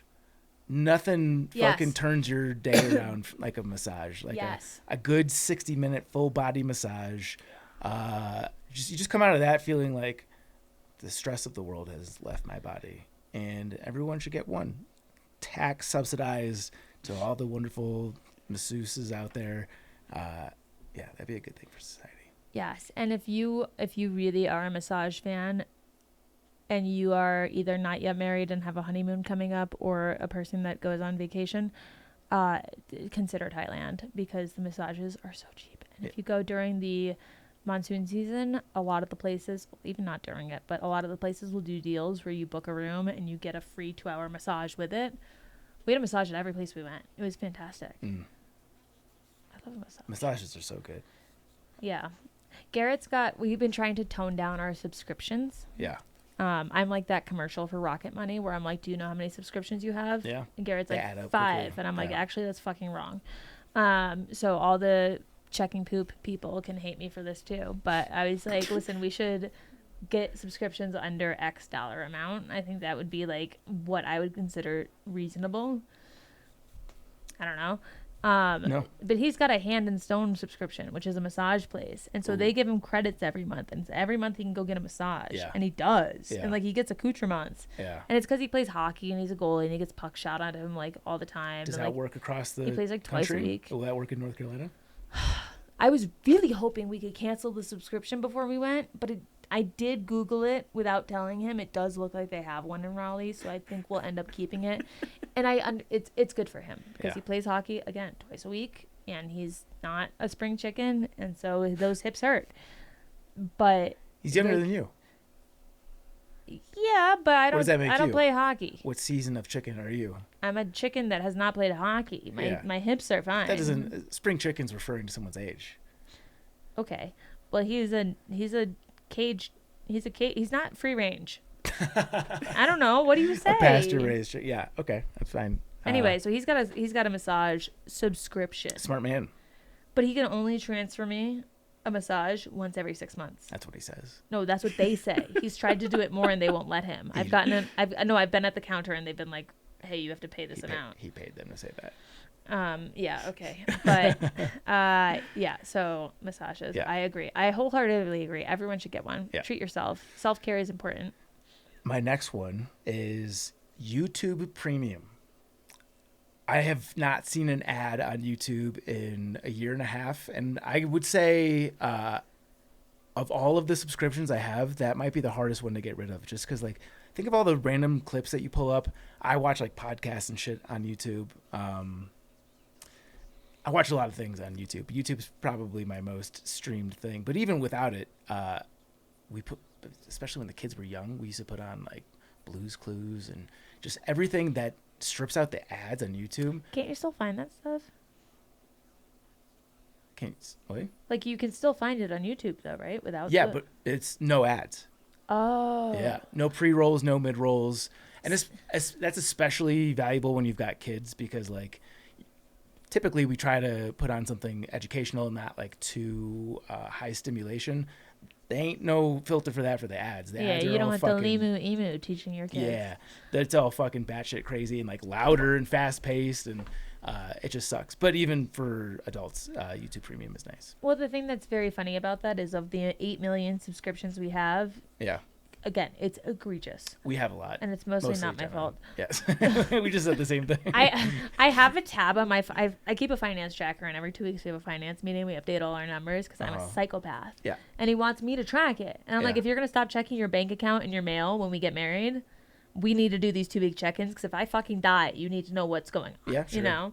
So okay, mind you guys, I might check if he poops, but I do a lot of good things. You're checking more numbers than his number 2. I'm laughing just saying that. Anyway, I have a tab that I put subscriptions under, and I went through and I tracked all of our subscriptions, and I outlined them, and I outlined how much it costed us on an annual basis, and it is disgusting. It's yucky. And I went through and I highlighted it in orange and yellow, orange being more severe, yellow being less severe, like anything I thought we could maybe get rid of. Yeah. Oh my God. apparently we need every streaming service to live because one plays one type of hockey and one plays a different type of hockey and one has one type of Star Wars and one has Survivor and it's a losing battle every time. You know what you gotta do is like I do this with HBO and Apple is like when something comes out that is amazing, Ted Lasso or whatever it might be, just wait for it to all come out, binge it in a month, and then cancel the subscription. I think we just need friends to reciprocate because Have Garrett, a little share economy happening. Garrett, he's a very generous guy. But one of the first things I noticed when we got married was that he has all the subscriptions for the video streamings, and then his friends all have his passwords. Yeah. I'm like, Garrett, don't you think like they could each have one streaming service and we could have their passwords too? So I don't know. Nonetheless, needless to say, Got another one? Oh, yeah, my family does that. Yeah, the sharing. Yeah. I mean, they can stop it if they wanted to. I think they realize it's. You tell him it's travel mode. I had to text my mom last night for a code. Uh-huh. It said it'll let me travel for 14 days. Every Okay. time it says that, it doesn't follow through. Yeah. Yeah, it does that for Netflix. Yeah. Uh-huh. It works. Probably. Some of them are more sophisticated than others, but yeah. Yeah. They for a long time they didn't do shit about it. So, yeah, I don't yet have YouTube Plus, but Premium. Yeah. if I could which have is it for different free, I than- would love it. Which is different than YouTube TV. That's like the streaming one. That's the the cable competitor. Well, that's just confusing. Yeah, I know it is confusing. What was the question? Is it your? No. If you want to do Triple Crown of things you can easily live without, and nonetheless should be free for everyone. That was really fast. Yeah, it was really fast. Yeah. Things I can live with. So yeah. Okay. So same question. I don't know why I'm thinking of Q-tips. Ooh. Yeah. Okay. I feel like that's Deep also pull. that's how you know that like someone's like a OG trail angel. Is like if they have Q-tips. Yeah. Are you talking for ears or do you have other purposes? I mean ears generally, but it's also like it's mainly it's just ears. No. What are you guys saying? Where else do you put them? No. You looked at him and then you said, no, nothing else. I don't know. That's primarily what I use it for. But I feel like with a backpacking context, people could have like MacGyver-ish ways with it. I promise you, I'm not doing kinky things with a Q-tip. I am also not doing. Yeah. It kind of seems Weird like things. you're both doing kinky things, and neither of you guys want me to know, but that you know each other's kinky shit. I wonder what could even be going on in your head right now. The mind can wander. Yeah. You're up. Oh, okay, great. My next one, football. Yeah. You could easily live without it. Yeah. Not everyone's got Red Zone or a football subscription or whatever. Yeah. But something about Sunday being football and just like the relaxing aspect of it, and also it's so fun to watch. Everyone should be able to just watch football. You shouldn't have to have X streaming service or bullshit this or that. It shouldn't be get this or like we had to sign up for some fucking service. I can't remember what it was to be able to stream one of the Bills games because we weren't in a place where we could use the Pirate Bay or whatever the like equivalent is these days. And so we got it and I was like, great. And then we'll cancel it after, just like you said. And so then I followed up after the Bills got knocked out and I was like, let's cancel it.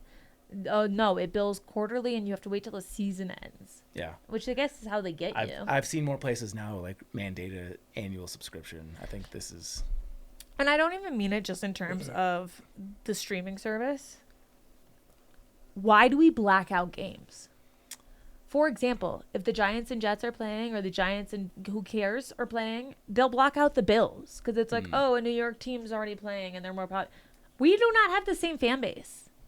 Yeah. We are not competing. I'm not going to say, oh, look, they won't play my Bills game. I'm just going to watch the Giants. Yeah. No, I'm not going to watch them. I'm going to just not watch anything or cry. Yeah. So I think everyone should just be able to just turn on the TV and get their football games. Yeah. I think that should just be something they give us.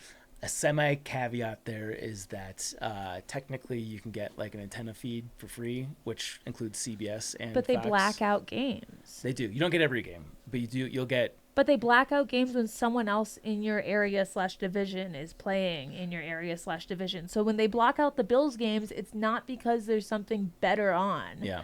It's because someone's stupid's playing someone stupid and no one cares about it. But for some reason, we have to black out the game that's happening closer to home. Yeah.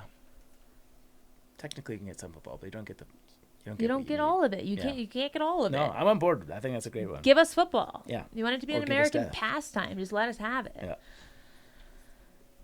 So I think there's that's that one. I think that's baseball, but that's also behind a terrible paywall. But neither here nor there. Baseball is not the only American pastime. No, but Because it's the stereotypical one. yeah. Okay. Next and last thing you can easily live without, but nonetheless should be free for everyone, a sense of humor. Oh, I think everyone should have one. And if you don't, I think that things are probably less happy for you. is there anyone in particular you'd like to call out right now? No. Who? Angry Boner Head 69 on Instagram. I don't know. Oh, no, I didn't stay on long enough. I wasn't even talking about. I don't know. I feel like there was inspiration behind. No, I just think some people don't have a sense of humor. No. And I think some people take things too seriously. I agree. I'm a lot of the times when I think too heavily into this question, I think about things that end up going towards like altruistic human rights things, and that's not the theme of this. It's got to be fun and whimsy. Yeah. And so then I try to dial it back, and I'm like, okay, what is the opposite of that thought that got kind of bleak? And it's like, oh, well, maybe we should just laugh at stuff. Yeah. And sometimes people don't laugh. And it's the best medicine. When someone doesn't We don't even laugh need and you healthcare say if you've something, got it's laughter. like, Yeah. yeah, I think a sense of humor. It's not free because it has to, I think, come as a genetic trait. I think there are some people that don't have the ability to have a sense of humor because maybe they're too high strung or XYZ gets in the way. So Yeah. I can't say that it is an inherent easy thing to do because for everyone it might not be. But I think everyone should have access to it because I think that it makes hard things lighter. It would be cool if it was like a streaming service, like Paying lol.tv $10.99 to be able to funny laugh this at your month. woes or don't and Yeah. cry. Yeah. It's only a matter of time. You Your know, turn. last one. I'm like way too like enthralled by all this. I'm not thinking of my own. Yeah, When you're I'm living in the moment. That's good. That's good. That's the way it should be. What was the prompt again? Slowly. Just think, Something that's not free but slowly. you can't live without. Something that's not free but nonetheless something you can easily live without but nonetheless should be free for everyone. I jumped in to say it and then I said it wrong. Free. I actually had one. Then I started paying attention. That's why we have laptops in front of us, because if we don't jot down our notes, they're gone forever. Yeah, you are actually at a disadvantage. Yeah. I can go if you want to think on yes. it. Okay. Yes, cool. please. Shit, what was mine? I'm gonna go with.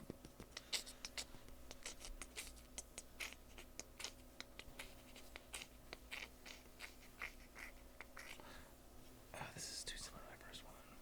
This is a little bit generic, but I think a good one and important is just parks passes. I don't want state parks or national parks to be paid entry, and I understand the counterpoint that like they're super crowded as is.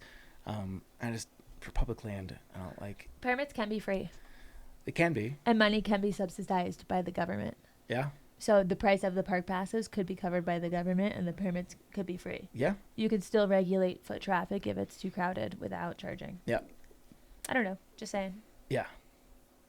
I think the counterpoint to all of this is that like technically it gets paid for in some capacity, but that's the point. This should be a group effort, shared effort. I think everyone should be able to get access to public lands. But technically it gets paid for in some capacity, camp. Technically a lot of shit gets paid for in some capacity. And if you look at all the things that are getting paid for in some capacity and the proportion at which they're getting paid in some capacity, maybe we could find a way to just let people go into parks.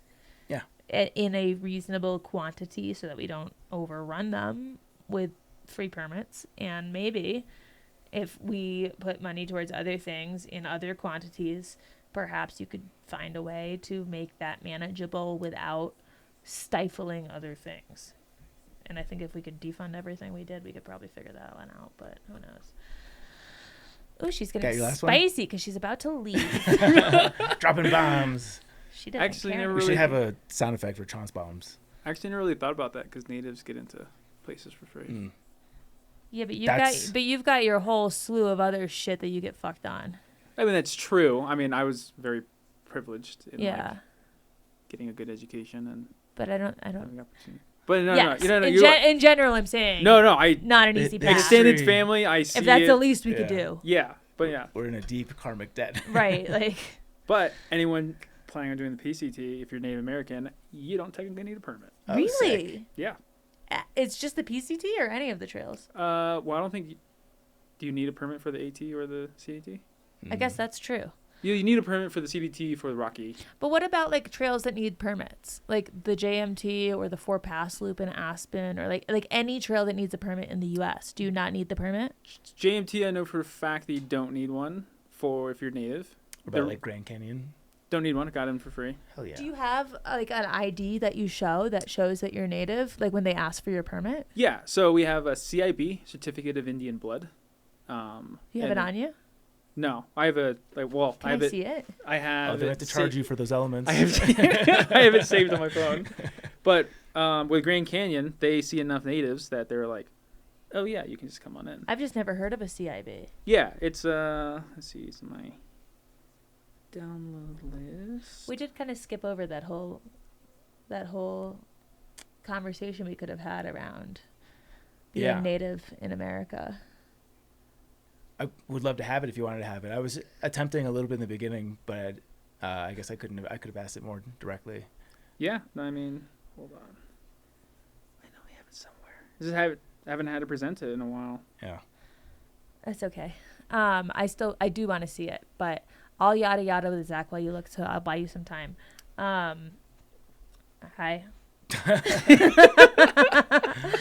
What'd you do over the weekend? I don't want to make you multitask. Should we talk about the subject of like your experience as Navajo as it pertains to backpacking or just life in general? Yeah, no, I was surprised that did not come up. I could have pushed harder in the beginning. I just asked about like your upbringing. I'll be fair. There was a part where you said that in the commercial, you being Navajo and that part of it, and Alex Hannold's foundation giving money to the Navajo didn't make its way into it. And you were like, yeah, it was surprising that they didn't make its way into it. But with Alex being the main character of the shoot, I didn't know if it was just about the Hannold Foundation talking about what they did that didn't make it into it. So I didn't want to pivot it and be like, so tell me about being Native American and then be weird. So I just kept silent. No, I think it was just because it was a commercial and it was like 50 or 60 seconds long. It's like that was just like a whole. But it would have seemed like I was just like fishing. I was just like fishing for that info if I had plugged it in there in that context. So I skipped it. Yeah. No. It would have. Yeah, I don't think there's really. Do you want a more targeted question? Well, it's also I was like looking for the document and I was like half paying attention if I'm being honest. Yeah. The question was not targeted. It was basically just like, go ahead. Yeah, let's start it from the beginning. What's it like being someone with Navajo heritage in America? I think it's great overall. Obviously, like I said, I moved when I was like 4, and then I would come back for like summers, and Navajo was the first language, and so like learning English was like surprisingly difficult. Can you say something to me in Navajo right now? What does that mean? Hurry up, little one. Shut up. Why'd you think of that? It's just what's said to all little kids at some point. Say something to Zach. Ja'i. He's talking about my foreskin again. It means it literally translates to no ears, but it means like Not listening. like pay attention. Okay. Oh, okay. So it's a there's a reason it's like a presented as like a savage language because it's like more verb orientated, and so it's like Don't yada yada that. What do you mean? it's like, so like I said, no ears. It's like, so there's no modern words for a certain thing. So like there's no word for light. So if I wanted you to turn off the light, it would sound like make it go dark. Yeah. Like it makes sense when you hear it, but to like Other languages do that though. yeah, and actually a language that's surprisingly close to it is Klingon. Really? Yeah, like in like general like structure and like it's very like basicness. But yeah, and so I'm oversimplifying on a lot of things. Like grammatically it is very much like Japanese or Arabic. Was it your parents that taught you? Well, before I moved, I lived in a house. It was 3 families total. So it was like my great grandma, then like my mom and dad and my family, and then my auntie's family. So there was 11 kids, 6 adults, 1 great grandparent. So it was just kind of like, it was just there. And then we were like on a ranch. And so it was just, it's very good for like descriptive things and personal life. But once it comes to like the modern world, it's not efficient. Do you feel a pressure to need to remember it really well because so few people speak it compared to other languages these days? I do. I really wish. I really do wish I had still spoke it.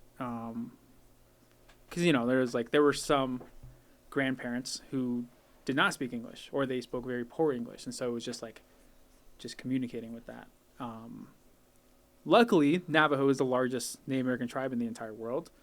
And there's a very small chance of it going but if I was pretty much literally any other tribe, I would feel more of a pressure. Right. But I meet so many people that are my age that speak it fluently, and I don't feel as bad personally. I would really love to get it back. I don't think it's gonna happen though. Wait, cut me off if I'm asking too many. I just have so many. When you mentioned your house structure, was that on a reservation? Yes. What's the reservation like? We joke about it being like very common joke is like, oh, if the apocalypse happens, I wish I was on a reservation because everything happens 10 years later. So very third world-ish, and it depends. So that's kind of like the start. So the Alex Hannold Foundation was actually started with like solar power, and so he was bringing like solar panels and like structures into places out just literally in the middle of nowhere, with not even close to having anything like power grid. And so it's usually a very basic like solar panel, one single light, because they lived in, it's called a hogan. It's their Navajo version of like a teepee. It's like a permanent structure, and it's like one room. So you only need one bright light, and you'll be good. And so it was like people who are like trying to like, little kids are like going to school and they can't study, or they need like electricity for like basic things. So that was like his whole start, because he did like this weird sufferfest thing through the desert, and he kind of like really. But sorry. No, don't apologize to me. I'm literally asking you to tell me things. I don't want this to sound naive or stupid, but I also like only know so much from the seat that I'm in. I've read a bunch of books just trying to do research on the AT, and some of them have led out west, and most of them, when that happens, I kind of skim through because I want to focus on the east. Mm-hmm. But one of the things I've read is with the reservations, especially the ones out west, they originally designated like a certain amount of land and for X amount of families, and as time went on and those families had kids and grandkids, they still have that certain X parcel, and then that has to get divided by all the people, and then it's so small at the end of it. Is that are you familiar with what I'm saying? Yeah. What is that? Because when I think of a reservation in my mind, just to give you like a white redhead's perspective, yeah, I think unknown. I shouldn't go there because it says I'm not supposed to, and also like cramped, and we've really fucked these people over. Are the main probably 3 thoughts I have. Yeah, I think that's pretty accurate. With I think a really like famous example of like, oh, we're gonna give you this land, and then they discover the Sioux, the Lakota tribe, in the Black Hills. They like, here's all this wonderful land. This is your ancient ritual space. Cool. They discovered gold on it. This happened in Georgia too. If you fight the AT, Dahlonega. Yeah. Dahlonega was. So yeah. It's like same thing with like Navajo land. It was like uranium ores was like found, and so they were like mining it, and then they weren't doing a really good job because you couldn't do it cheaply, and then that like contaminated water, then affects more things downstream. So this whole thing. So yeah, it's very cramped. In terms of like ownership, from what I understand, like younger generations, like mine and like nieces and nephews, are just wanting to get out of the reservation more. That's the solution, is like. Well, that was like my mom's solution, and it's worked the best out of like my family that I grew up with, like the original. Okay, one more for me, and then I'll let Zach ask something. What would be your ideal solution? Oh, that's a deep. I know. That is a deep question. So sorry to end it like that. I'm No, just no, really no. curious. No, I've thought about such things. You know, when you're hiking, you have nothing but time. And I kind of like play with the idea, like, oh, if you had like a genie and like you have these 3 wishes, what would they be? And then, you know, like the first 2 are altruistic and the third one's like selfish. Yeah. And then like, I'm always thinking, oh, would it be like, yeah, we were like, manifest destiny never happened, and then but then it's like something else would happen in its place, and so it's never. I like to wish I would like know an ideal situation, like solution, but also to like just be given something is not. It's not earned, so it's not appreciated. So if we were just given everything back and given a lot of money, I don't think it would really be like a right. So I know it's kind of. I would argue with you on the ground that if it was unrightly taken, then it's not unfairly given. But I've also thought about this in some detail, because like I've seen all the like give the land back, like the give it back kind of like movements. Yeah. And my brain, as a simpleton, is like, I don't see how society continues if that were to happen. Like I just don't see that happening. Yeah. And that's sad, because like obviously like that would be great, but I don't see how we could give like all of it back and then like still run a capitalist society. Yeah. And so I don't see it happening. And so then I'm like, okay, well, like if we can't do that, what's the next ideal, you know? Because I don't know. Yeah. So I think the ideal situation would be to give it all back, but it would have been within one generation of it being taken. Would have been the ideal. And there is a lot of stuff that natives do get, like any native that gets into like an Ivy League does get paid for. They pay you? Well, they pay for the education. Oh, okay. I thought like, they also then paid you. No, that's covered. Fucking sick. But that's like, yeah, that would be great. But that is a great example. But it has to be Ivy League. Oh. It can't just be like. Seems like a weird. It's like it's so high. You're Right. like, okay, you got to this level, and then you're like. Interesting. I did take advantage of that. What else? But. What other? You did take advantage of that? And then What did Ivy League did you go to? Princeton. No shit. But for one semester, and then I moved This still counts. Why'd you move? for a girl. Classic. The real devil. We don't need to put that in. Anyway. I'm curious to know about what you've observed in terms of the difference in culture between like just the appreciation for the land with the tribal nation and just what you see backpacking, traveling the country. Yeah. So I think, so my family is like a family of ranchers. So I think that's also why a lot of like PCT and the AZT is pretty much like in the backyards of like ranches. And PCT was originally like stock and horse trails, and they just combined everything. So I really liked it that a couple of times I went out of my way to kind of like just kind of be on the edges of them. And so I think as long as it's like people who care for the land, native or not, the respect is there, because I've definitely know firsthand a lot of like 100% full-blooded natives, and they just don't care. They just go through life being a menace. And doesn't matter that they're native. They're taught the same things that that I'm taught, and they just choose to be unproductive or choose to like be part of the problem. And that's not always the case, obviously, but kind of just makes me realize that people are people. And yeah, it does suck, and the things that happen to us were done by people who are no longer alive and done to people who are no longer alive. And we can only make the best of what we have. And like I said, in my particular situation, that was like my mom and dad both decided that they were going to, go across the country. And yeah, and then and it was interesting because I've heard I learned about their decisions and their decision making many years after the fact. But my dad had a full ride football scholarship, and my mom and dad decided that my mom was the breadwinner, And so What does she do? so she's a civil engineer. Okay. She had like a partial scholarship, but he decided to drop out of college. They had us when we were like really young. My mom had all 4 of her kids by the time she was 24. Oh, Wow. wow. So, and so, Where was your, before you keep going, where was your dad going to play football for? University of New Mexico.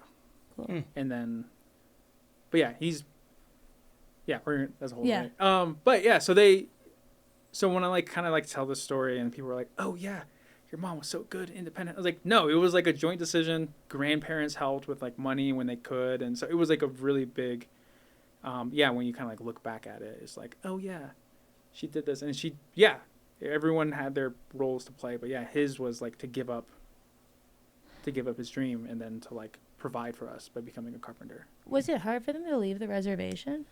From my understanding, yeah, it was harder for my dad than it was for my mom. My mom's parents died when she was really young, so she had like her grandma, but my dad was like really, really close with his family. Because you, like you said, they do like multi-general living where you're all in one house. Yeah, well, that was more so because we were poor rather than like I thought that was by choice. No, that's the uncommon thing. Okay, I thought that was just like a family structure thing. No, it was just like my great grandpa built that house, and it was just happened to be big enough to like house all of us. Okay. And it was like the cheapest option, and so I do remember like aunties, uncles, my mom and dad all worked at like different food places. One would be like a supermarket, one would be like, a couple would be like fucking cashiers. like fast food. And then we wouldn't have dinner until everyone got back at like 11 p.m. or midnight. They would wake us all up and have dinner, and then we'd go back to sleep. So we were like super poor. I remember it was a really big day when we got running water. Were you an outlier in that sense, or were the people in the community around you also struggling in that manner? No, we were an extreme example of that. I mean, there were people, just because we were like very close to the mountains. We were like the last house before you went up the Chiska Mountains, which is on the border of Arizona and New Mexico. So it is very much like an outlier in that, and then like anyone who was like even close to a town would have like running water, electricity. But like, yeah, I remember my dad telling me that when they like had to get like electricity in, the power grid was free, but they had to pay for the poles. And so they were loggers. So they went up to the mountain, chopped down trees, shaved them down, and then they provided the poles in which like electricity would come through. Wow. So it was like a meet halfway point. Yeah. That's fucking cool. Correct me if I'm wrong, but from my understanding, I know historically the Navajo tribe has like a really strong spiritual connection with the land, like a really holistic relationship.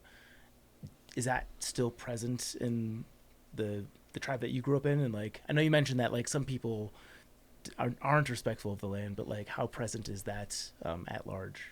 Yeah, it is definitely there. Like, kind of similar. You can say like, do people go to church? You say, oh yeah, there's heaps of people at church on every Sunday, but like, do you personally go to church? It could be yes, could be no. Same thing. Yeah, you see it all the time. Actually, I did. So there's like a coming of age ceremony, which includes the land. This is a coming of age ceremony for girls, and it has to do with running. And so the basic thing is that you run a certain distance at sunrise and sunset for like 4 or 5 days in a row. Basic rules are you have to just run. You can't walk or jog. Well, you can jog, but you can't like stop. And the other rule, which is probably more important, is that you have to go further than you did before, like the last time. So you can literally just go from like, you can go like 50 feet and then you can go like 60 feet. But the goal is you go further. It signifies the further you go, the further in life you will go. So my sister holds like the family record. I don't know exactly what it is, but it's like, I think her last one was like 8 miles round trip. So when you did that 19 miles, that was just kind of random. That was just like. But would that be what you would have done in that circumstance? Is just like run till you can't? Yes. So this is kind of what I did on the PCT and the AZT. I would like during resupplies, I unknowingly started doing it, and then after a while I was like, I'm gonna consciously do this, where I would do like. So I remember like my biggest miles were like, I'm gonna start like I'm feeling really good. 30 days. Well, 30 miles. And then I was like, oh, I have to do more than 30 miles the next day. So then I would do like 32. Interesting. And then I would do 35 and then 40. And then it was like, okay, resupply. Okay, it resets. So this is how I did. I'm going like 2.7, 2.8 miles an hour. It's just like 15-hour days. Yeah. This was my own version of it. I was by myself the majority of the trail. Hey, you got to make fun where you can. Yeah. And it sounds like it like put your mind on something and gave you a goal. Yeah, exactly. So it was just, like. Is this fun, or is this like you trying to actively connect with your culture, or combination? It became actively connecting to it in my own way. Like I said, this is a coming of age ceremony, but this is for like specifically for girls. Mm-hmm. Guys don't particularly have one that I'm aware of. There's like different. The other thing is that it's a Navajo nation. There's like a couple 100,000 of us. So what I do know, because we're closer to the mountains, our rituals are slightly different than. We've also absorbed a lot of other tribes too over time, so I'm sure that those have filtered in as well. Yeah. So there's like all these. So I'm very well over like, okay, this is what we believe. But yeah, and then kind of coming back to like, like holistic. Yeah, we want to, because we're a family of like mainly ranchers. We used to have like a bunch of corn that we grew in like two different spots, one lower elevation, one upper. And so like kind of like, if you didn't know, corn is like the most like biodiverse like vegetable. Is it vegetable? Yeah, vegetable. They don't know the exact origins, but there's like a couple thousand different variations.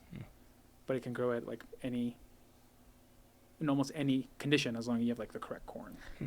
I've read about that when I was doing mile by mile stuff, like in the Smokies and like areas where they left the Piedmont and they were starting to go up into the Blue Ridge. Like a lot of that land was untillable for other stuff, but because corn could grow so easily on like any steep ridge slope where they could find a patch, they'd plant corn. Yeah. Question I have: you mentioned going faster each day than the day before and resetting when you get to a resupply.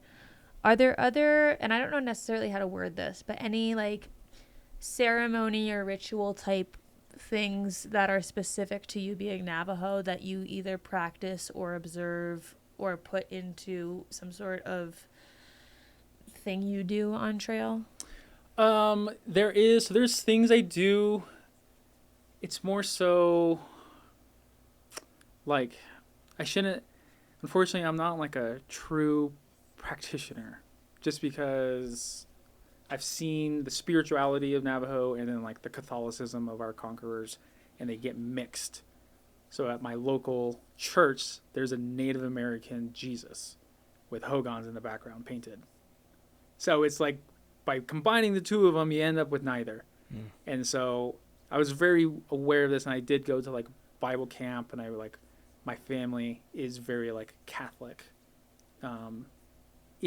But at the same time, they also have these very Navajo rituals where like Jesus and God are not talked about. So it's a very weird duality to have, and I was very well aware of it. And then like obviously like moving when I was really young, and like seeing all these other like the Amish have their own things, and then there's Quakers, and then I was like, oh, so there's no real answer. It's like how I processed it. And so because of this, I do things, but I'm not, my heart is not in it. And I envy people who like truly believe. And so when I like come to like, if I can tell I'm going from like a different climate or like a different like zone, I did this like on like parks or wildernesses, I would just say, hey, I would like, sounds like super weird, but I would like introduce myself to the land. And then, and if I was like traveling with anyone, I'd be like, hey, my name is Javos. I have some friends here. Let us pass by.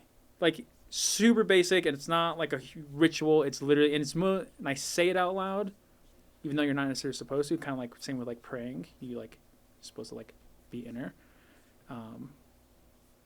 So like yeah, it's something that I do. Sounds like you doubt it a bit. Oh, I doubt it a lot. Yeah, I just do things just kind of like, oh, there's a chance. Like just in case? Just in case. That must be conflicting. It is. A lot. Do you doubt that there is the human to nature connection. Are you doubting your own ability to tap into that? A combination, what is the doubt? I don't doubt the connection. I just doubt how I think we lost our way. It's like Navajo culture specifically a little bit. Because it's an oral tradition. It's not written down. Yeah. And then so 4 generations ago, something that was practiced, it's like a game of telephone. Hey, this is how we're supposed to do it. This is how we're supposed to do it. And then. Okay, but not to argue your side for you, but yeah, the oral traditions were passed down really well. And then, like, when you're not allowed to speak Navajo, or like they're forcing your kids to not speak it and only learn English, like, okay, maybe those oral traditions aren't going to get passed down as well. Yes. But like for centuries, they were passed down really well that way. Yes. Yeah. I would say, I mean, we can only assume, because obviously there is no. Yeah.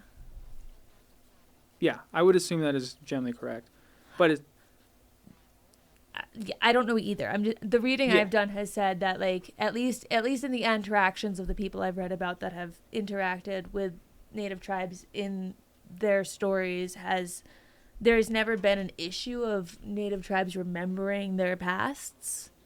yeah. Right? Like they seem to be able to manage that pretty well. Yeah. And then it's just like us that's like, oh, oral's hard. Can you Yeah. put it in writing? Yeah. That seems to be like a me problem. Yeah. And there is some written language, not written, like Cherokee. Sequoia made a language. yeah. Well, I was thinking mainly like there was a form of keeping financial records that was a form of strings. Really? It was like the color of the string, the knot. Well, like the first abacus? Abacus was like more for calculating. This was like just record keeping. Because Oh, the string you interesting. can like ball up, you can put in your pocket, and then it was just like, and it was actually like it was a economics student that figured it out. He did it as a summer project, and he just like figured out that, oh, this was actually a form of record keeping. And the knots would like represent things? Yeah. So it kind of makes you wonder. A lot of them were just burned and destroyed, and then they had this like, hey, his professor was like worked in a museum, and he's like, if you can decipher this, I'll give you extra credit. And he's like, yeah, I'll decipher it. And that's down in one of the Mexican Native American tribes, I believe. So who's to know like what's been lost? Once again, we don't. Yeah. I mean, I hear stories from like my great grandparents, but I mean, they're no longer with us. But I was like a little kid, so obviously, like when you're telling certain stories, you embellish them. But yeah, when it comes to like, basic rituals, like I'm pretty sure like the running ritual called the Kinelda, super straightforward, simplistic. I think that's been like pretty held on. But when it comes to like, because we believe in like evil spirits and curses, and so like, oh, getting rid of them, there's like super specific ones. I was like, okay, some of these might change. You mentioned your parents studied Catholicism. Is that right? Yes. Which belief process do you more strongly resonate with? The the Navajo version or the Catholic version? For me, it's pretty even. Like I believe in the words of Catholicism, like the overall message. Just because Catholicism is it's more focused on like yourself, sins, repenting, whereas Native traditions it does mention some of that, but it's more so like, oh, the people are more important than the single, and so it is a mix. So they can work together because they speak to different genres. That is why both do currently exist side by side. Oh, but interesting. The problem with Catholicism is the way it was presented in the right, boarding like, schools and not great things. Yeah. So in an ideal world, they can coexist and intermingle, but like I said, by combining them in certain ways. I'm being really selfish here. I have one more. Can I do one more? Do your relatives or anyone on the reservation, do they ever tell you guys about the code talkers? Oh yeah, my grandparents were code talkers. Were they? I have 3. Really? Yeah. I thought it was like a small group. What is It a code is. talker? Shut up! You don't know? No. This is like the best book you could have ever read in middle school. I don't. Oh my god, it's so Maybe good. I read it. That was It's like long World enough War ago. II. I don't want to explain it for you. Do you want to explain? No. Good. I would love hearing people talk about it. They I'm gonna butcher this. This is like, you guys know my memory. World War II. We were trying to like get messages across during the war, and we didn't want the messages to get intercepted and unraveled by the Germans and whoever, like that, whatever the powers were that were against us. And so any type of code that we made kept getting broken. Kept breaking them. And we'd been sending Native Americans to these fucking schools, like in Carlisle on the AT, there was an industrial school. You send Native American kids there, they cut their hair, they make them speak English, and they beat them if you can't, right? Like, fucked up. And so they basically, apparently, quote unquote, not my words, beat the Indian out of them. And so they would force them to not speak their native languages, and many people lost these native languages that they would speak, including Navajo, because they were like, we need you to speak English. Well, fucking joke's on you guys, school people, because now World War II comes and we can't make a code that's unbreakable, and all of a sudden they're like, hey, you know what's like really hard to decipher? That Navajo you guys have been speaking. So they bring in these people that are Navajo and they make them speak Navajo to each other, and that's how they translate their codes. Is like Army person tells message to Navajo person translates message in Navajo to other person, translates back to other guy, and the Germans are listening like, we don't know what the fuck they're saying. And it's like, wow, this is incredible, no one can crack this code. And it's like, oh, it's a shame that we also just like beat it out of like however many children. I don't know, a little bleak, a lot of bleak, but that is the general concept. It's a really good book. You said your parents were Grandparents. grandparents. Yeah. Did I misrepresent or not cover anything there? I tried. No, it was to pretty. kind of Just fair. one small. We only ever used it against the Japanese, not the Germans. Japanese. Sorry. But I was told by my parents, who like their grandparents, said that if the war went on for another like 3 months, they would have been in Germany. Yeah. Okay. So- that I misspoke. But no, it's extremely accurate. And then so there was a lot. Navajos, well, like I said before, is the largest Native American tribe in the world, and has been for a very long time. And so like, there's a lot of these people already in the military, and then so they what they called the original 23. So it's 23 Navajo people who like made the code. So just Were your grandparents in the 23? one might have been. I don't think so. I'm gonna have to reread this book and get their name from you. I love the book. So we'll have to see. Well, it's like, because once again, people like to embellish stories, and so people were like, "Oh, yeah, my great grandparent was in the original 23." I've heard it. I have not checked the validity of it, Okay. but apparently yes, one of mine was. But Wow. That's really cool. so they just knowing Navajo wasn't enough, because the Japanese eventually figured out, this is a language, and we are going to, so they would capture anyone who was brown, and then eventually they sift them out, and they're like, okay, this is a Navajo person. So they would torture the Navajo people, prisoners, to translate the code. They would translate it, but it was still encoded. So they were just like, here's what they're literally saying. I don't know what it means. Oh, so they're translating it as like mayonnaise to green tomato. It's like still bullshit. It's a double code. The language That's itself is a code, and then the code in itself, and then they would change that. That's so frustrating. Yeah, and then so, but yeah, the Germans had the Enigma machine, which is like a mechanical marvel at the time, and then like Alan Turing, on like the British side, was like trying to crack that, but then the Americans were like, we're not even gonna try. We have like a And then so Navajos get like the most glory. There was like Cherokee, Pawnee, Blackfoot. They all had their own kind of like smaller like code talkers. But yeah, because Navajos were so pivotal in like the war, because they could do a coded message, but it took like exponentially longer than it would take like 4 or 5 minutes to like send a message from like the battlefield to headquarters. There's actually a good Still movie pretty about good. it. What's the movie called? Wind Talkers. starring Nicolas Cage. Oh, nice. Shut up. Wind Talkers. Watching that. Watching that. The book was so good. But also, like, I got pissed off reading the book because I'm like, really? We're going to treat them like shit for all this time and then be like, we need you, and then treat them like shit again? Does that ever piss you off? It does. But like I said, I can't get pissed for you because I'm not, I'm not you. But I read it and I'm like, I'd be really fucking mad if that was it. And I'm not saying you guys aren't mad, but. No, it was a lot of, when you're like, just a young angry man, you just sometimes it comes out like in different ways and you're like, I want to do this, I want to change it, but you're like, I don't know how. You just don't. But yeah, and then I wish I could go back and change it somehow, some way, but I know that's really frustrating. But I'm sorry. No, it's not good. Well, Native Americans did get the right to vote in the state of New Mexico 3 years after the war, so that was well, at least there's that. So Chauncey asked about the anger associated with that specifically, but just how do you carry around anger, resentment, sadness, whatever array of emotions, just based on the history of how your people have been treated?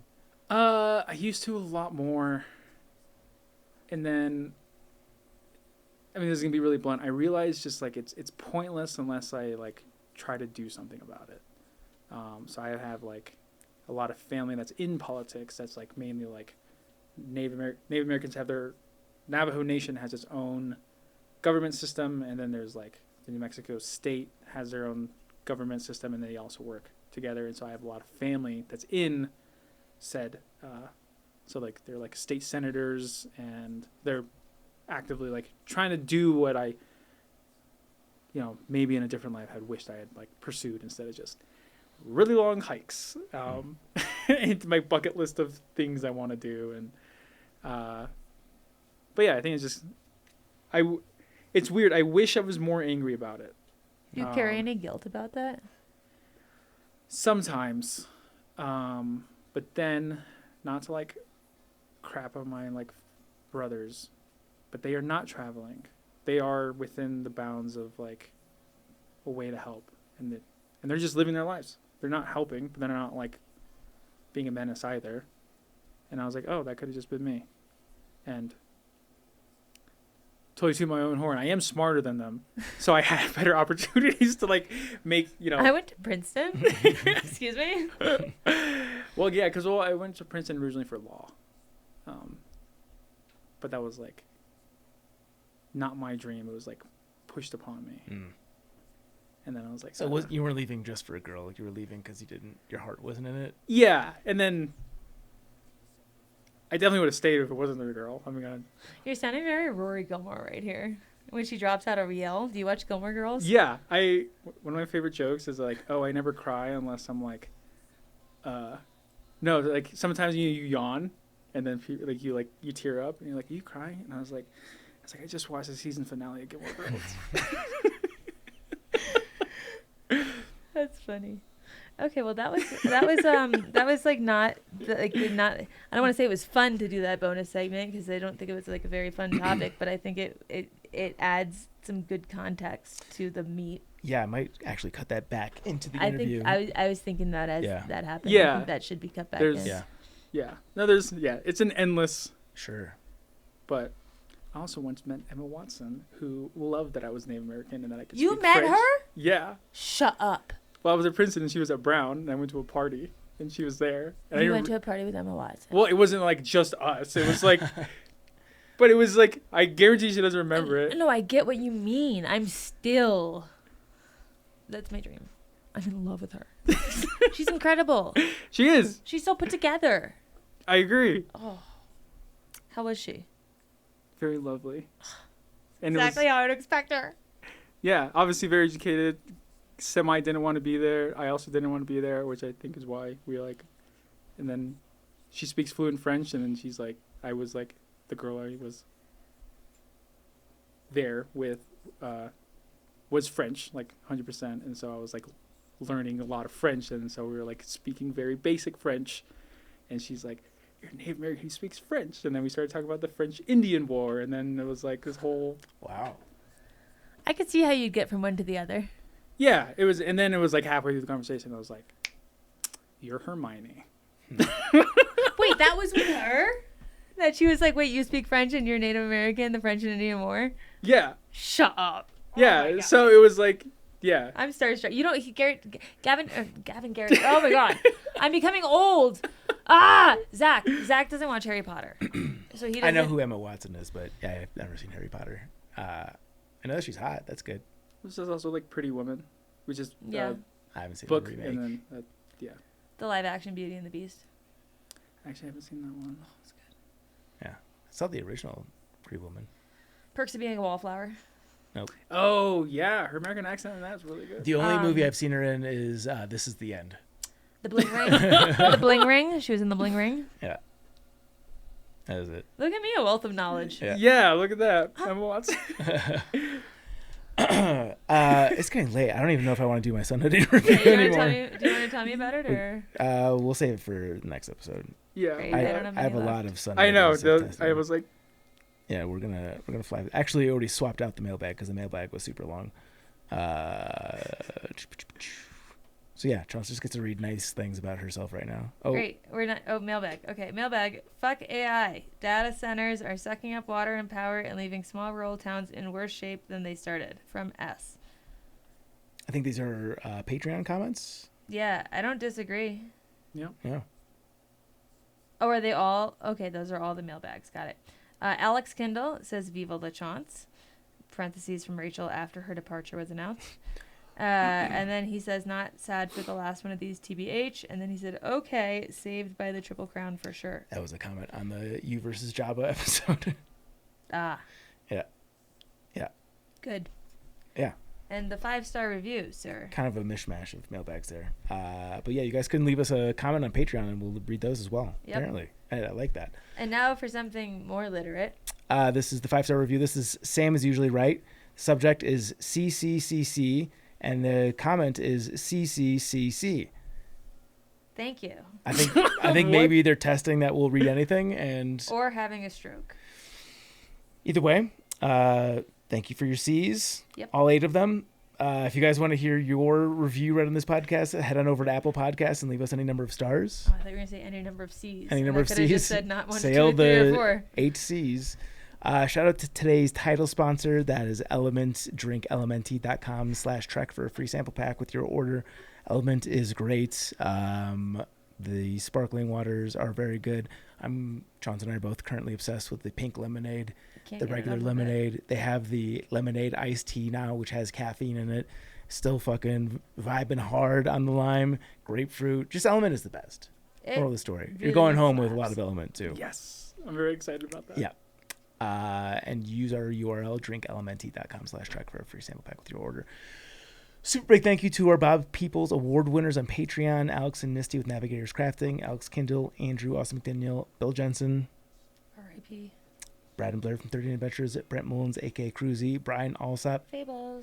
Carl Lobster Hood, Christopher Marshburn, Clint Sittler, Coach from Marion Outdoors, Eric Casper, The Friendly Ghost. Eric Hoffman, Ethan Harwell Dunn, Jillian Daniels, Greg Knight, Greg Martin, Griffin Hay, would you bring me a beer, Haley Buckingham, Palace. Jackson Storm, Jared Not from Subway, Jason Kaiser, Jason, Zach is a little donkey girl, Snailer, Luke Netches, Maddie in Arizona, Patrick Ciancialo, Randy Sutherland, Rebecca Braveheart, World Juror, Sawyer Products, the St. Louis Shaman, Timothy Hahn, Solo. and Tracy Trigger.